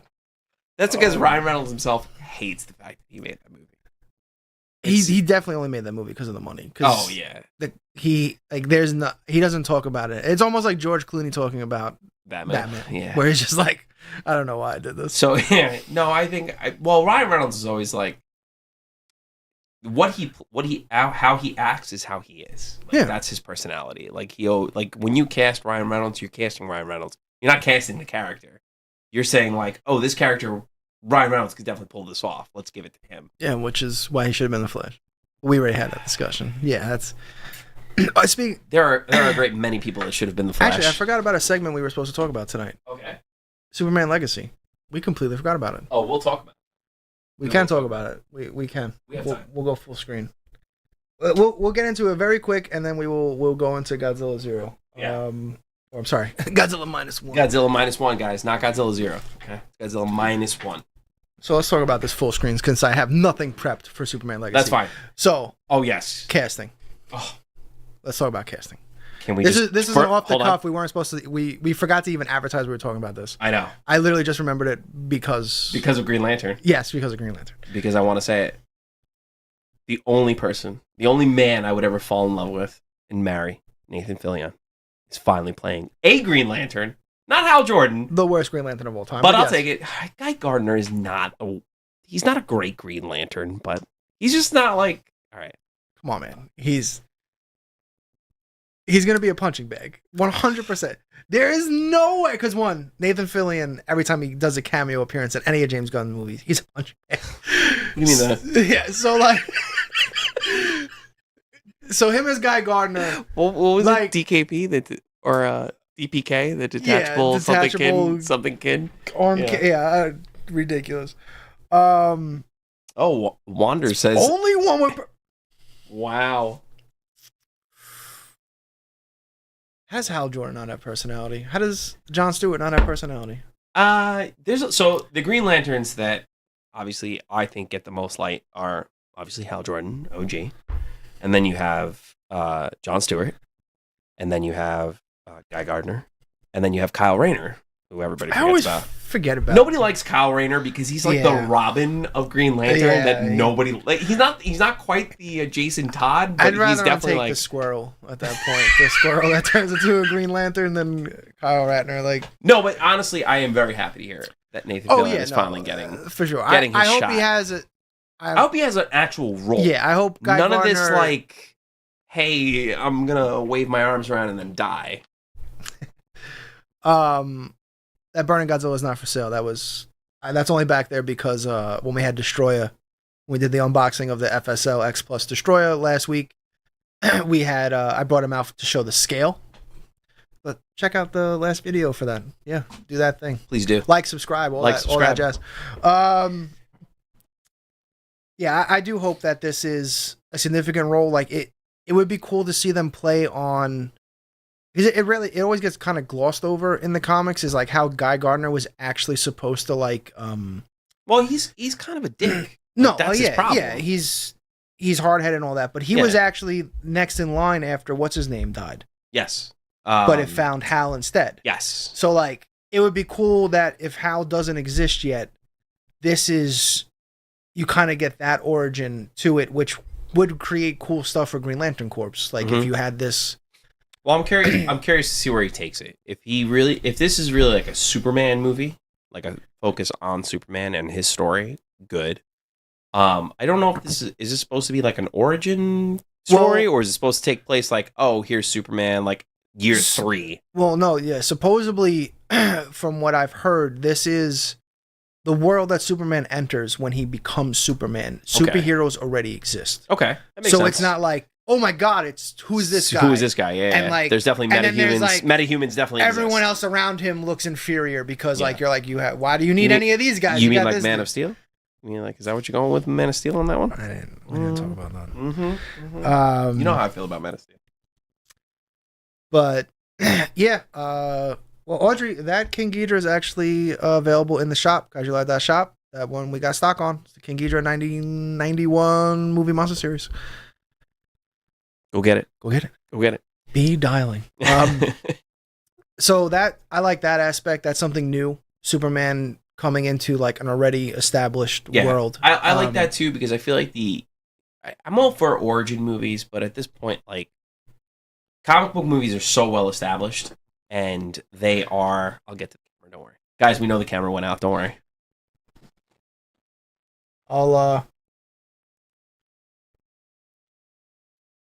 Woo!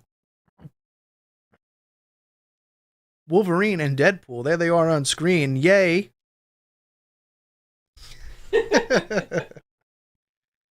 And we're back. I love it. Love it. Yeah, I don't know. We gotta figure it out. We'll figure it out. No, but like I'm over origin movies. Like give me like a starting point. Like, hey, here's where we are. Like, but I don't have to know what Superman was doing when he was 5 years old. Like, we get it. He could lift the tractor. The casting is just phenomenal. Oh, the casting for this movie. Her as Lois Lane is. So you know her better than I do because you watched Marvelous Miss Maisel. And she was also in House of Cards. Yeah, so I never finished House of Cards. Well, I mean, you don't have to because she dies. Oh, spoilers! Yeah. Spoilers. She's like dead in season 3. Yeah.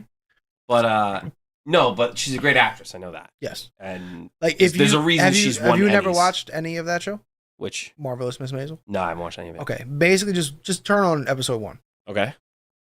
If you literally just the way she talks, the way she acts, if you don't think that that's Lois Lane, basically like kind of take like a 1950s like attitude Lois Lane. Oh, like, I can just rip it right out and like drop. Like, I've seen clips and stuff like that. Unless they ruin her like in terms of the direction, because like Amy Adams, she did a great job. I liked her. She did what they gave her to do, but like they didn't. There's a lot of times like she didn't really, they went with like, oh, we're gonna give her red hair instead of like, they did things to make her different, and a lot of them weren't like. So you kind of lost Lois a little bit, and again, Snyder just hated anything Clark Superman Kent related.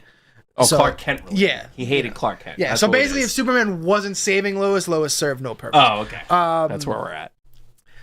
Yeah, like she didn't really like. So like this one, I love the casting here. Even the guy that they got to play Superman, like he looks like Superman. I don't know what he's in. He's in something else that I was like, oh, that's where he's from. But I do like. So they've released like images of him in the costume, and well, you mean Photoshop? Yeah. But like just like concept images. Yeah, he's gonna be ridiculous, man. Yeah, he looks really good. And I know a lot of people be like, oh, well, he's skinny. It's like, you guys see what Henry Cavill looked like when he was cast as Superman? I am sorry, but nothing will ever beat Henry Cavill for me.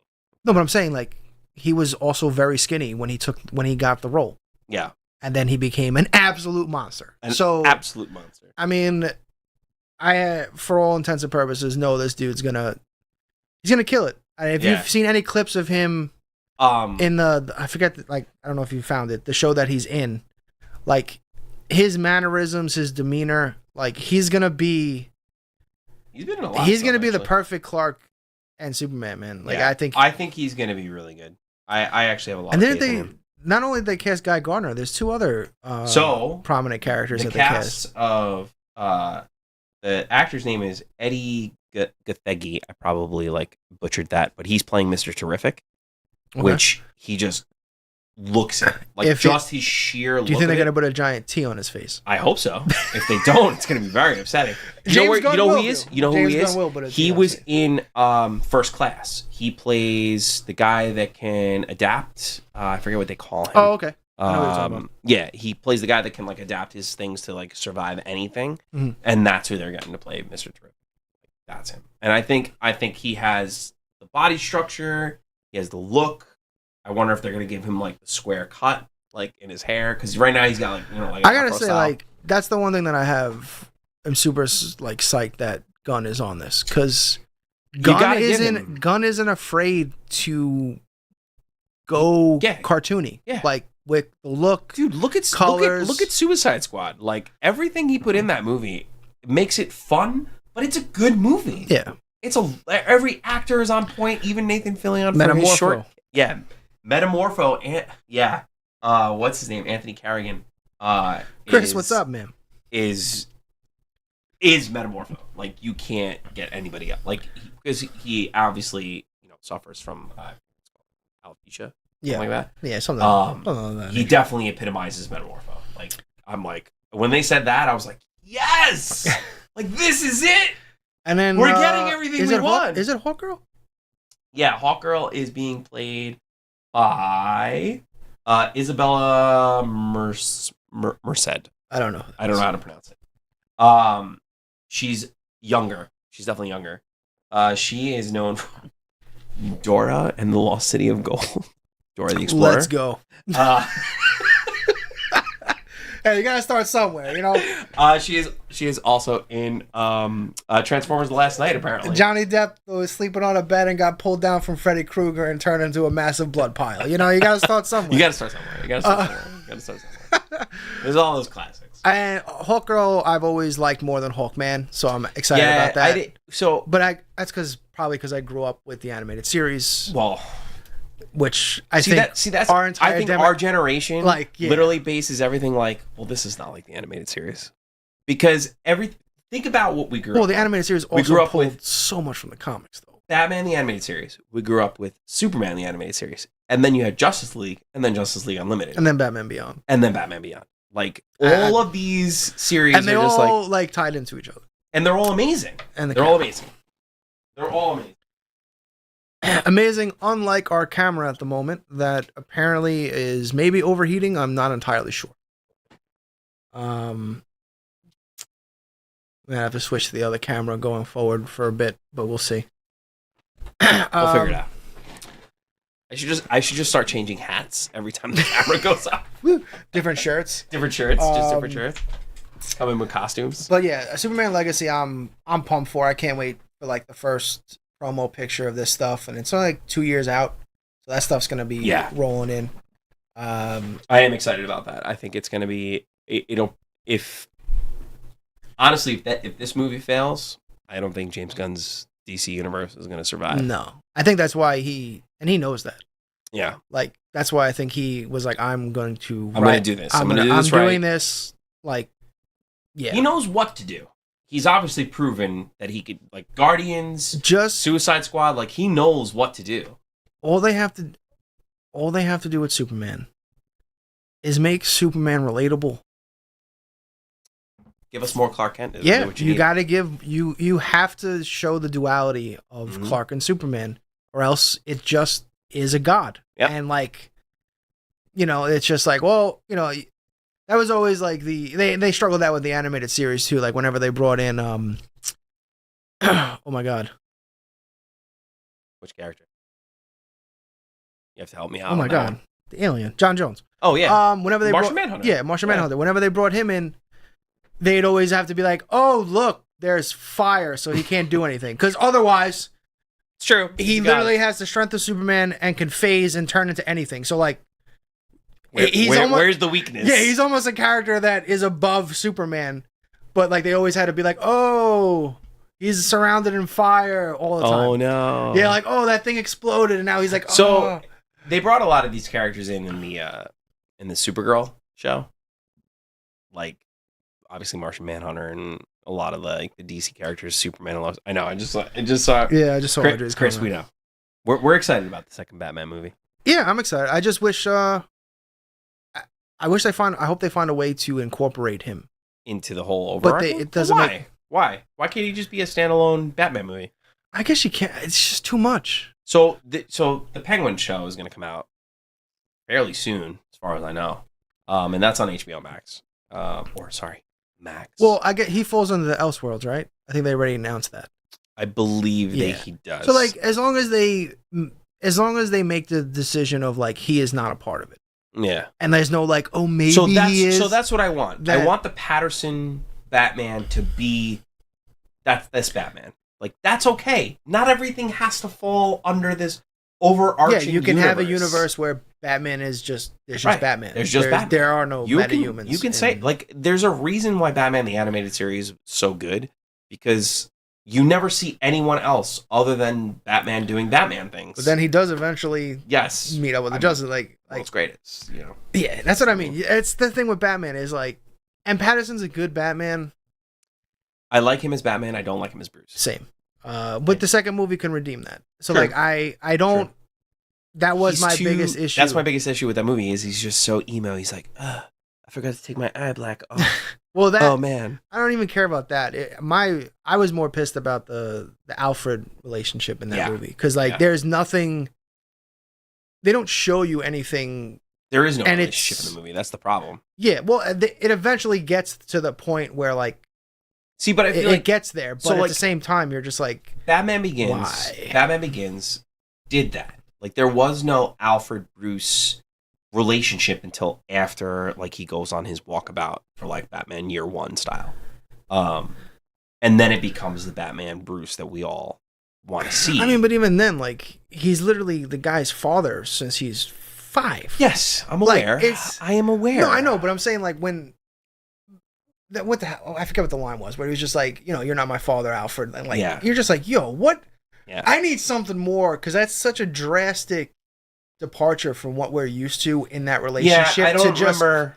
To just come off with that was very strange. I don't remember ever any material where he argues with Alfred to that point.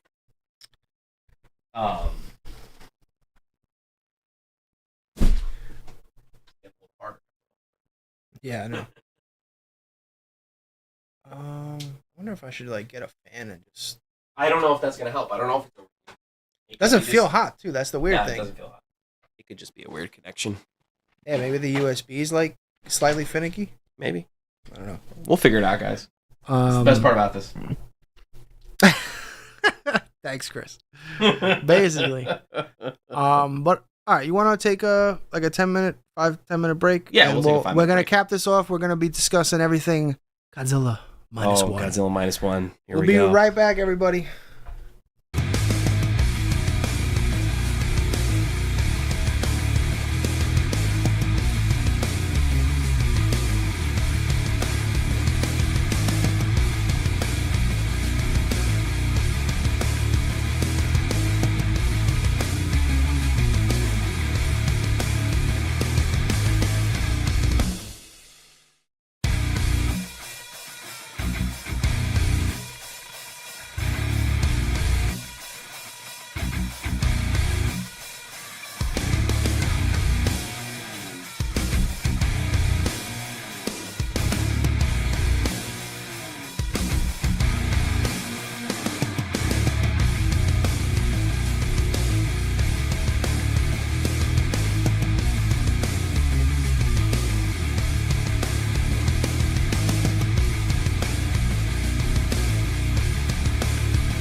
the same. Few people laughed. Few people cried. Most people were silent.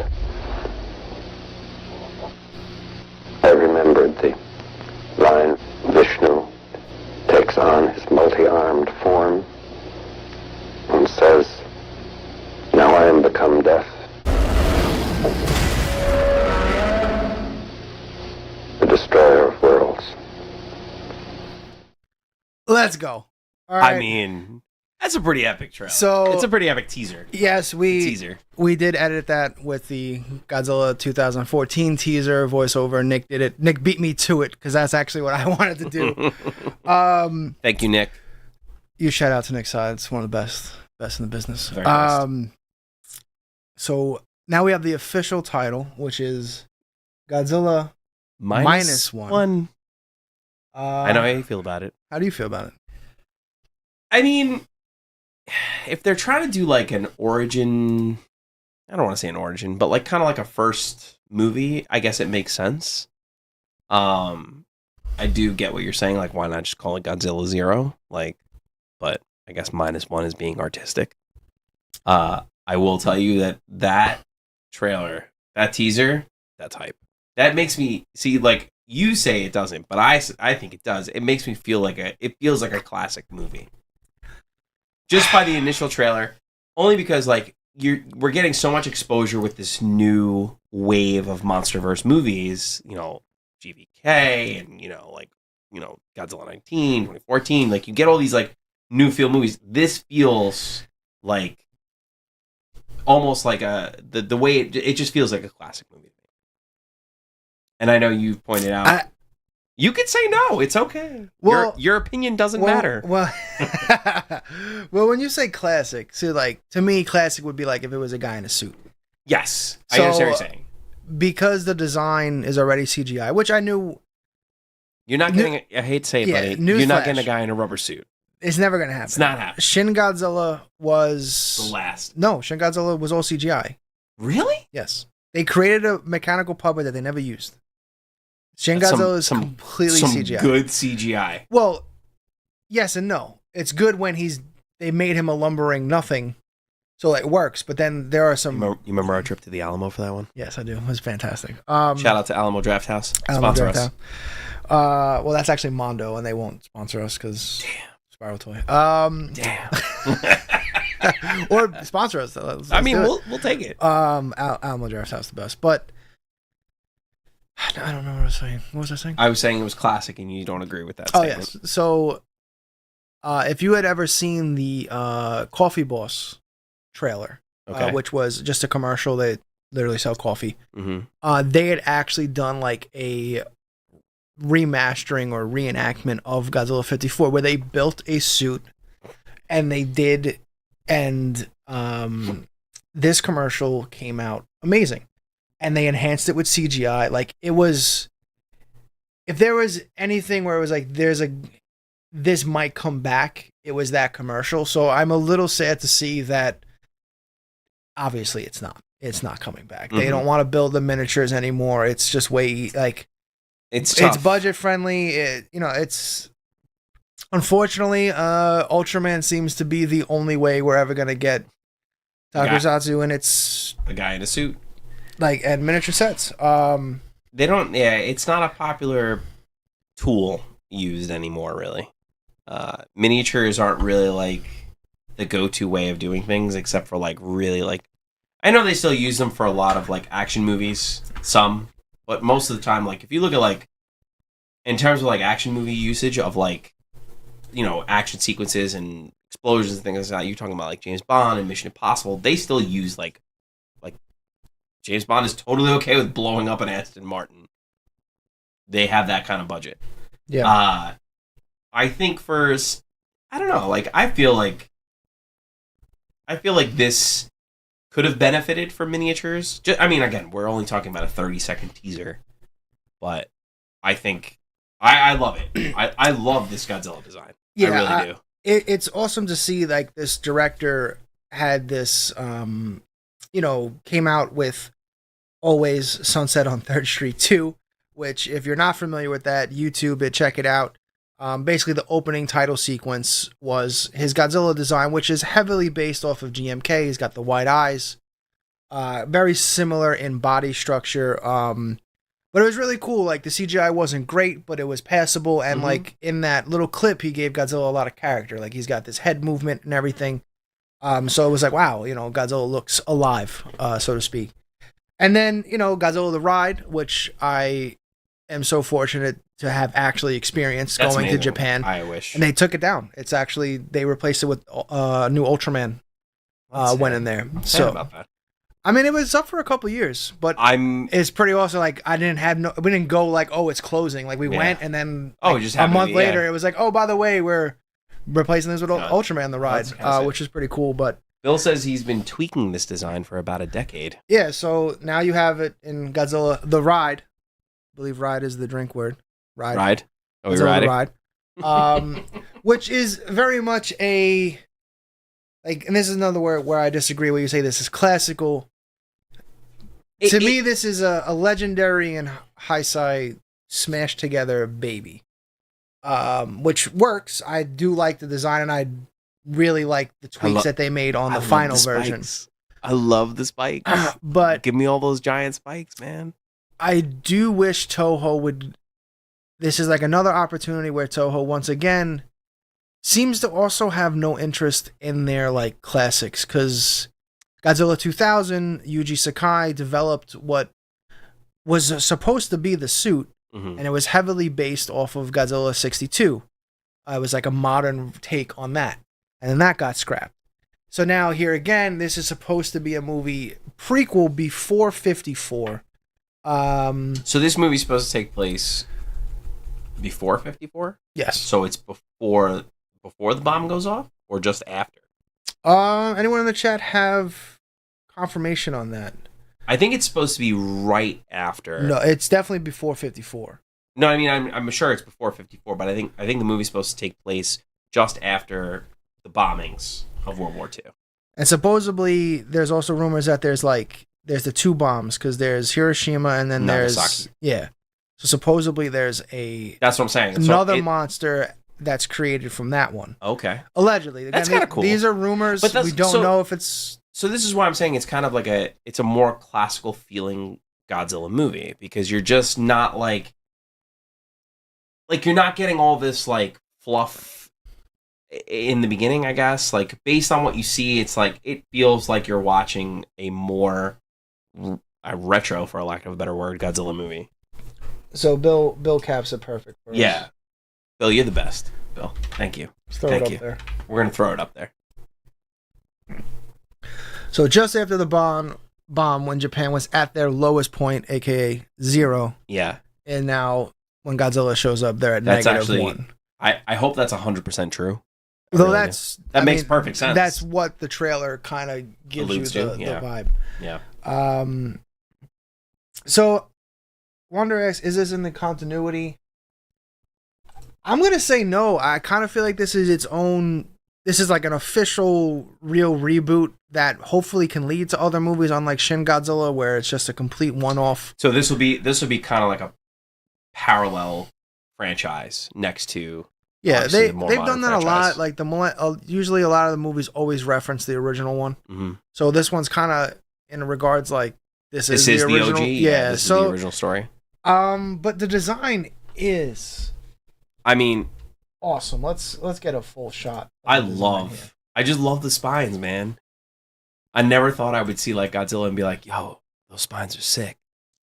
Like, look at this boy. Yeah, big boy.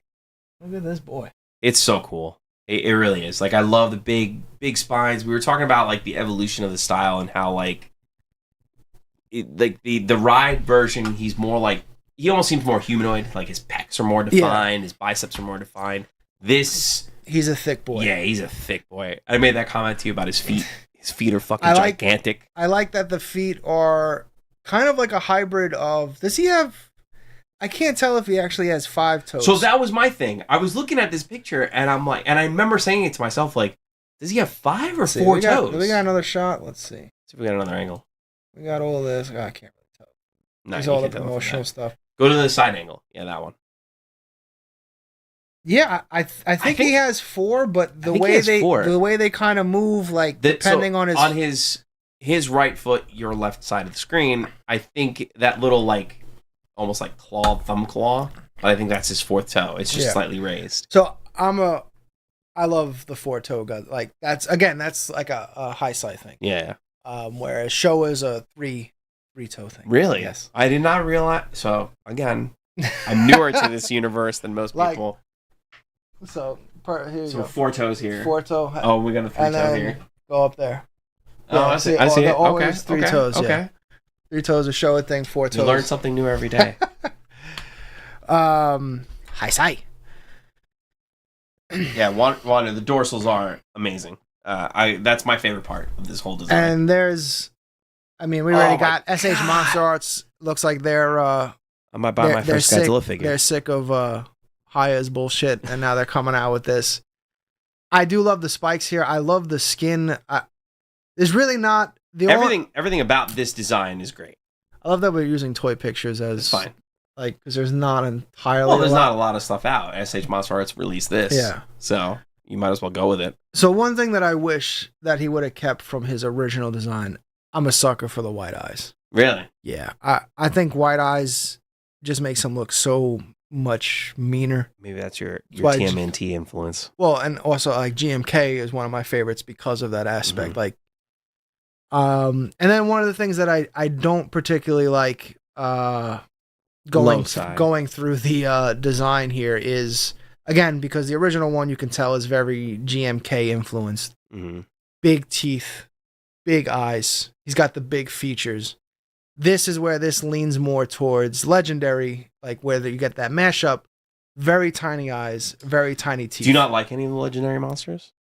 I like Legendary Godzilla. I think his design is good for what it is, but it's lacking in certain points. Yeah. Man. Like, all right, from a toy perspective, right? Would you rather not have something with eyes this tiny or eyes this big? That's So some features like that kind of lean itself more towards like more toyetic, so to speak. Mm-hmm. But just from a design standpoint, like I don't like the beady eyes. Like I've always liked the big eyes. Like even like Gino from '98 has the big eyes. But that's a nitpick. I really do like the design. I can't wait to see it in motion. So Wander wants to know, do you wish the dorsals were more the bone white yellow as opposed to the all one color? Yes. Yeah. And that's one of you like it that so you're looking at a more differentiated coloring on his dorsals. Well, this is also where the Legendary mashup kind of gets in there, because one of my biggest knocks on the Legendary design is when he's not a bluefin, mm-hmm. when he's not charged up and doing anything, his design's very boring.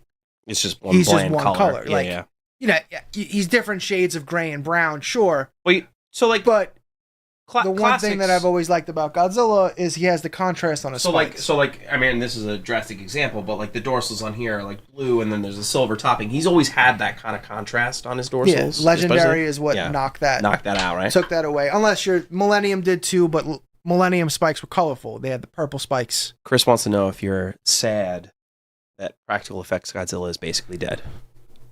Yeah, I mean, I'm sad that practical effects in general just seem to be dead. Yeah, no, it's true.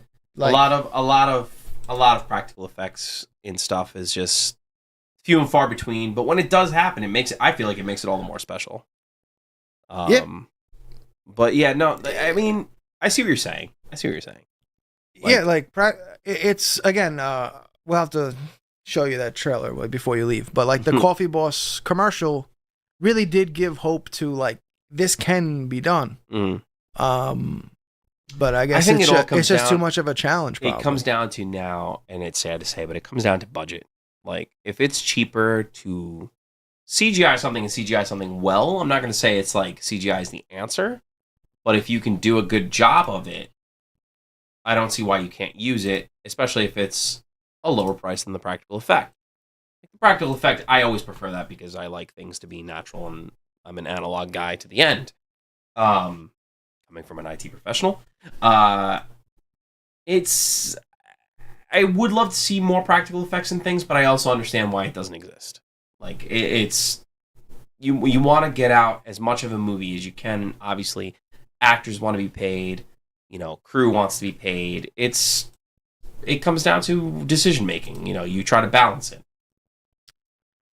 Yeah, and what's crazy too is the director here is the director, the writer, and the special. He did everything on this. He did movie, everything on it. Yeah. which is like mind blowing. Like Which this is like weird. This is like his movie, like through and through. Like if this movie sucks, it's because of this one guy. It's true. Like there's no, you can't blame. He did do the visual effects. You can't blame anything but yourself if you're doing it all. And then one of the things that I really love in the trailer, the short glimpse that we get, is like we added the the Oppenheimer quote, but like this feels like the movie that we were promised in 2014 with the American Godzilla that we ended up not getting, and it was all just a facade. That movie in and of itself it's just a movie is really what it is, and that's kind of like sad to say it that way. Like it's fine for what it is, and I guess you could call it a monster movie, but at the same time it's like, yeah, it's fine, but it shouldn't be just fine, especially because you're trying to bring life to basically a new franchise to a new audience. Yeah, it's just you did a complete 180 because again, and I hope this movie it is not going to do the same. It doesn't give any indication that it will based on the quick.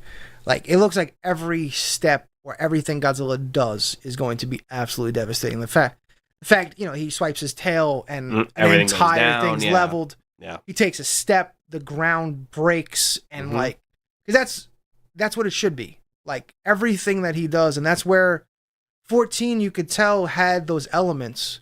But then I always felt like Garrett Edwards' original vision was to do that. But then whoever was running Legendary at the time wanted that Showa aspect.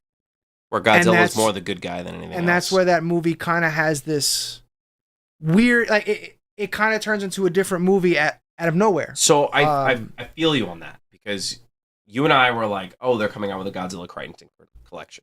And you and I are both, at the time, we're big DVD guys. And we're like, DVD, Blu-ray guys, yes. I need this in my life. So I bought that collection. And I watched the original Godzilla in its entirety for the first time, I think, as an adult. And there's that super, like, dark scene where the mother is holding the child and is just like, don't worry, we'll see father soon, like, type of thing. And you get, like, that's the first instant where you're like, oh, shit, like, Godzilla's not a good guy. Like, you don't root for him. No. You don't root for him at all. And then, like, and I feel like later iterations, you lose that. You lose that whole dynamic.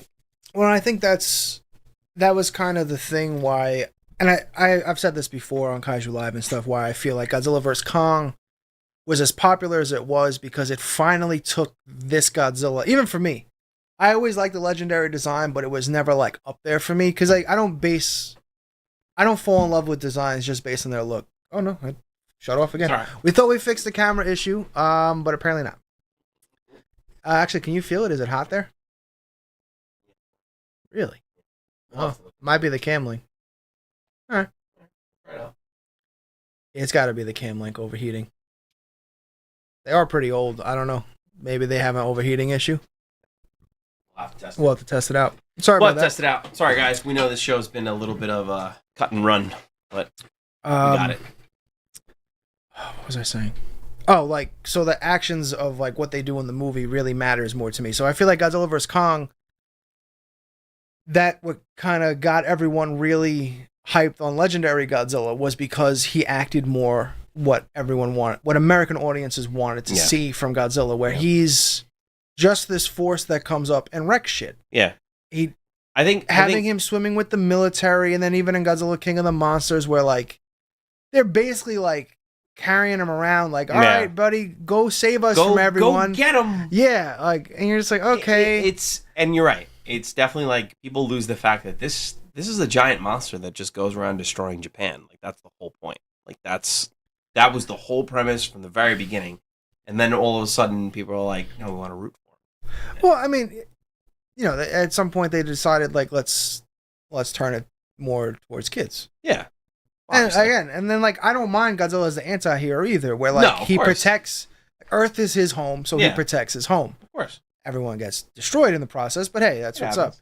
So like I always like that interpretation probably the most. Chris wants to know is, do we hope that this Godzilla has a new beam, like SP Godzilla or Shin? A new beam? No, I kind of want a classic beam. If you're going this route, I think, again, because I think it's a more classic stylized, where, again, Godzilla is the villain here. I want a classic beam. And honestly, if it's really more of a solo movie, I kind of don't want him I think it's really going to be a using solo movie. beams. Oh, yeah? Like, once or twice Sure. as like a big like holy shit, but Like, hold on, let me blow this train station up. I don't want like Godzilla vs Kong levels where like he's like going ham with it like constantly. What would be really cool, like if there is that second monster, what would be awesome is if it was Anguirus, because Anguirus was the second monster in the second movie, and he has not been done in a very long time, like Final Wars, I guess, but. We're just not. Tell me about Final Wars. I don't want to talk about Final Wars. We don't talk about Bruno. That movie is just an abomination. But like this would be an awesome movie to have where you just got two nuclear beasts just going nuts on each other. There's no good guy. There's no bad guy. Yeah. Like that was it's It's kind just of the like allure. collateral. Yeah, Like everything is just collateral that damage. was what was awesome about Godzilla Raids Again or Gigantix the Fire Monster, whatever version you want to call it, was that's how it was. These were just two monsters that like Fighting each shit, other, and it's like, they oh, just shit, there's no good guy, there's no bad Good guy. You're guys. just like I hope we live. So that would be cool if that's what it ends up being. Who knows? But Yeah. that is one of the rumors that there could be a second monster because of the Well, that would other make bombing. sense. There's a second bomb, so obviously.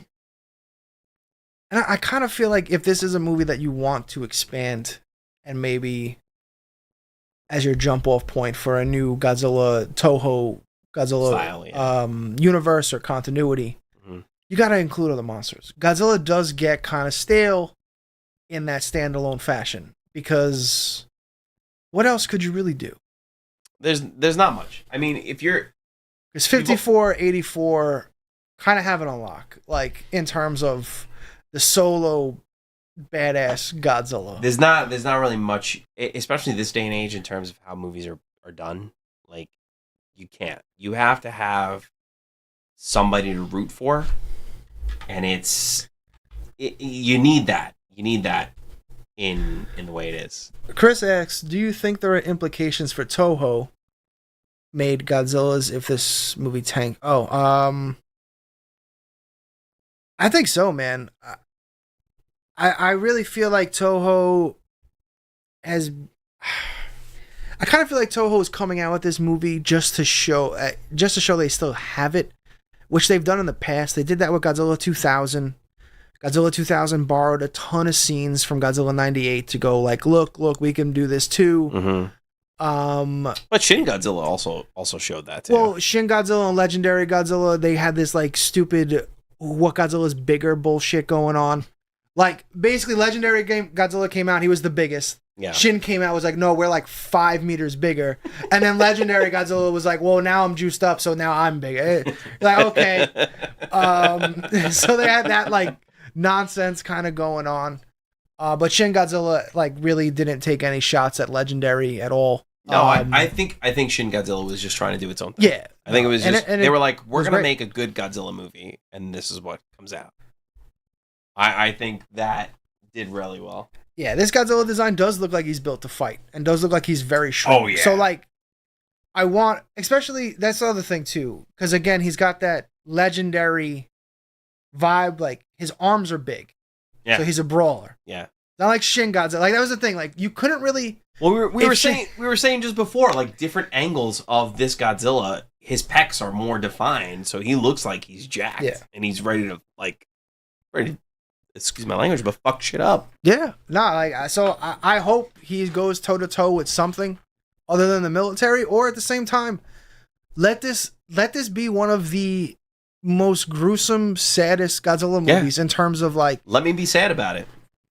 He just annihilates everything. Like there is no that's something that I think would be refreshing. No one wins. They don't stop him. The end of the movie can be that traditional Godzilla walks into the sunset after he destroyed everything. Yeah. And that's it. And there is no like, we won. There's nothing wrong with that. Honestly, like it's just like it's very hard for movies these days to like leave on a bed. I know. Like no one likes to not want give you heroes. People want heroes. People want not necessarily happy endings, but endings that feel satisfying. And most of the time, when the villain wins, it's not really satisfying. And it's not even like Godzilla's a villain. He's doing Godzilla things. Like, he's an animal. He runs on instinct. He's defending himself. But at the same time, we're defending ourselves. So, like, who's the real villain? We are. We created him. We're assholes. We can't just leave shit alone. Welcome to humanity. Yeah, basically. Blue oyster cult, baby. But, yeah, I really do love that. So Bill thinks that this won't tank because it's getting an international release. That is actually true. Yeah, it's basically coming out a month from the Japanese release. Really? The Japanese comes out, I believe, November, and then the U.S. is December 1st. Yeah. So that's one that's never happened. Really? No, it's like the Shin Godzilla was out for months and months before we got it. And that was a very, very limited release that the Alamo did. Mm-hmm. That wasn't like that was in any theater. No, I know. Like that was just an Alamo thing. You were like when you told me about it, you were all hyped. You're like, "Yo, Shin Godzilla's showing at Alamo. Let's go." Yeah, so this is gonna be like a full. So Toho's definitely putting a lot behind this to kind of compete with Legendary Godzilla, because I mean, this is gonna be crazy. As monster fans, Godzilla fans, like we're getting 2 Godzilla movies within a year of each other in theaters. Like that's a lot. It's never happened. Like, I mean, I guess Godzilla 98 and Godzilla 2000 being like 3 years apart, but Audrey says she sure hopes that the movie harkens back to Shin and 54 Godzilla somehow. I don't think they're gonna harken back to Shin. I don't think they can. I don't think they can either. Because I'm pretty sure Anno owns Shin. Like Shin Godzilla is like some magical way. Like everything that he does his is design, like, that's it. That's his Godzilla. He owns everything about that Godzilla. I don't think Toho would have to seek approval from him to basically make a callback. I think I could be completely wrong, but I'm pretty sure. Like, I feel like Shin has always stood out on its own. Not just as a movie, but as a design on its own. I remember how hyped you were when that design came out. You were like, "Yo." It was badass. Yo. It was like the Freddy Krueger version of Godzilla. Yeah, basically. It was 1954 if Freddy took over him. Basically, it was crazy. No wonder I did forget Final Wars. Don't worry, I've always forgotten Final Wars. The only reason why I still remember Final Wars is because people bring him up in the chat sometimes. I try so very hard to forget Final Wars. I was gonna say, how do you feel about Final Wars? But tell us all about it, dude. It's after coming off GMK, how do you put out that movie? Because again, GMK, while it has its flaws and would have been better served if it had its original monsters, Anguirus and Varon, instead of Mothra and Ghidorah, which kind of throws the movie off a little bit, at least for me, because I just don't buy King Ghidorah being a good guy. It just falls short for me. I can't ever picture being a good guy. It plays a little bit because they basically made Godzilla like the ultimate badass in that movie. Like and there are people saying that because obviously he was inspired by GMK back when he made that, what Godzilla represents in that movie is like he is like the embodiment of all the people that died. Mm-hmm. He's all those souls, and this is like them seeking vengeance. Apparently, this Godzilla is tied to that as well. But yeah, so that'd be cool if that's what he represents. Which I mean, based on the design, I could totally see that being a thing. And again, sorry for the camera issues. I'm not entirely sure what's going on. I think my cam link is coming to its end, which sucks because those are kind of expensive. But it did last a good couple of years, and the basement, I gotta see if maybe I can get a better fan situation. I'm not entirely sure. I don't know if it's a heating issue. I think the cam link is just on its way out. Yeah, we'll have to use the other one and see what happens. All right. Yeah, I would also rather not watch Godzilla 98 over Final Wars. At least Godzilla 98, whether I like that version of Godzilla or not. I remember seeing that as a kid in theaters. It's a good monster movie. I love that movie.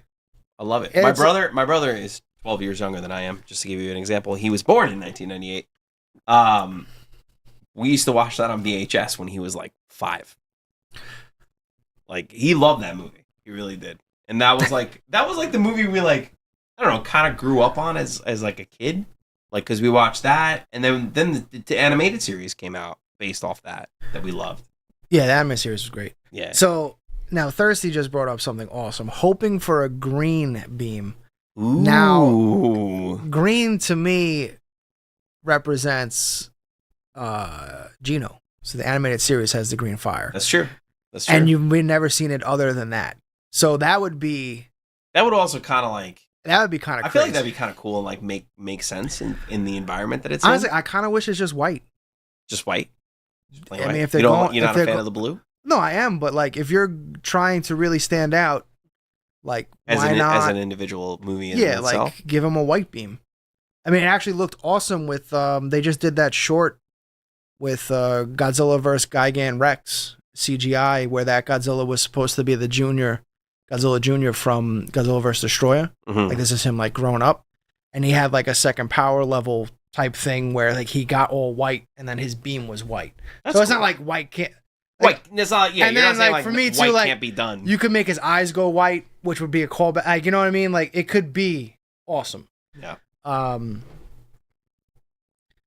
yeah, just straight white hotness. The white hotness. But yeah, I hope it's not like it doesn't seem like it's gonna, like, it can't really be a beam war movie because, yeah, again, the Godzilla itself looks like it's built for brawling. So if there is another monster, I expect it to be like brutal. I feel like, especially if it's angers. So it's a 50-50 shot.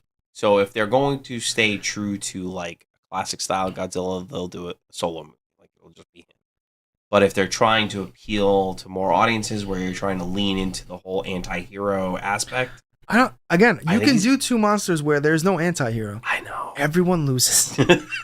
And I hate to be the guy that's rooting for that. Mm-hmm. But I kind of like, to me, to give us something different, this might be a movie where just everyone loses. Yeah. No. I mean, and I think it could pull it off because of where it sits in terms of like it's not quite legendary Godzilla and it's not quite like, classic Godzilla. It sits in that in between, so it really has a lot of freedom to do what it wants to do. Yeah, I mean, I love everything about it so far. The trailer. I'm gonna say it again. I love the spikes. Give me the spike. Yeah, the spikes are great. The spikes are great. Yeah, it's just they're like, how big can we make them? The guy's like, I don't know, how big can you make? How big do you want them? Yeah, how big can you make them where they don't look overly ridiculous? Yeah. Okay, we're gonna get right to that point. Right to that point.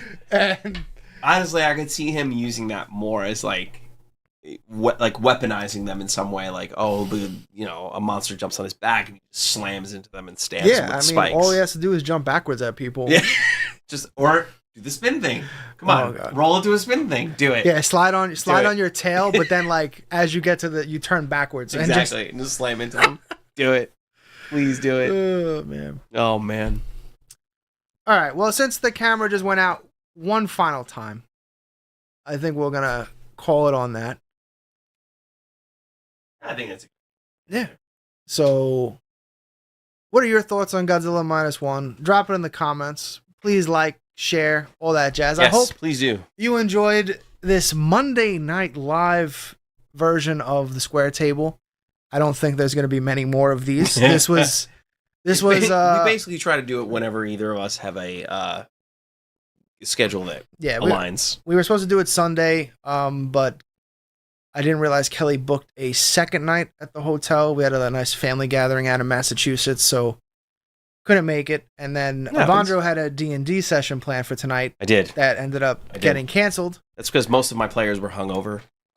So we were like, you know what? Let's do it because I'm actually going to Mexico this weekend, so there will be no show. There will be no show. Might not be no show this week or next week because then when we come back from Mexico, now we're taking the kids to Dutch Wonderland. Oh my god. So I don't know. I don't know if I'm gonna be alive. Dude. I might need a day for myself to recover. We'll see what happens. But if if a bunch of crazy stuff gets announced, we might just do another we weeknight gotta show. talk about it. Yeah, Might need to do a weeknight show. it might be a Thursday night because Thursday's our day of nothing. We I- come back Wednesday, and then Sounds Thursday is a. Sounds great. You know me. We have been talking about doing Saturdays as well.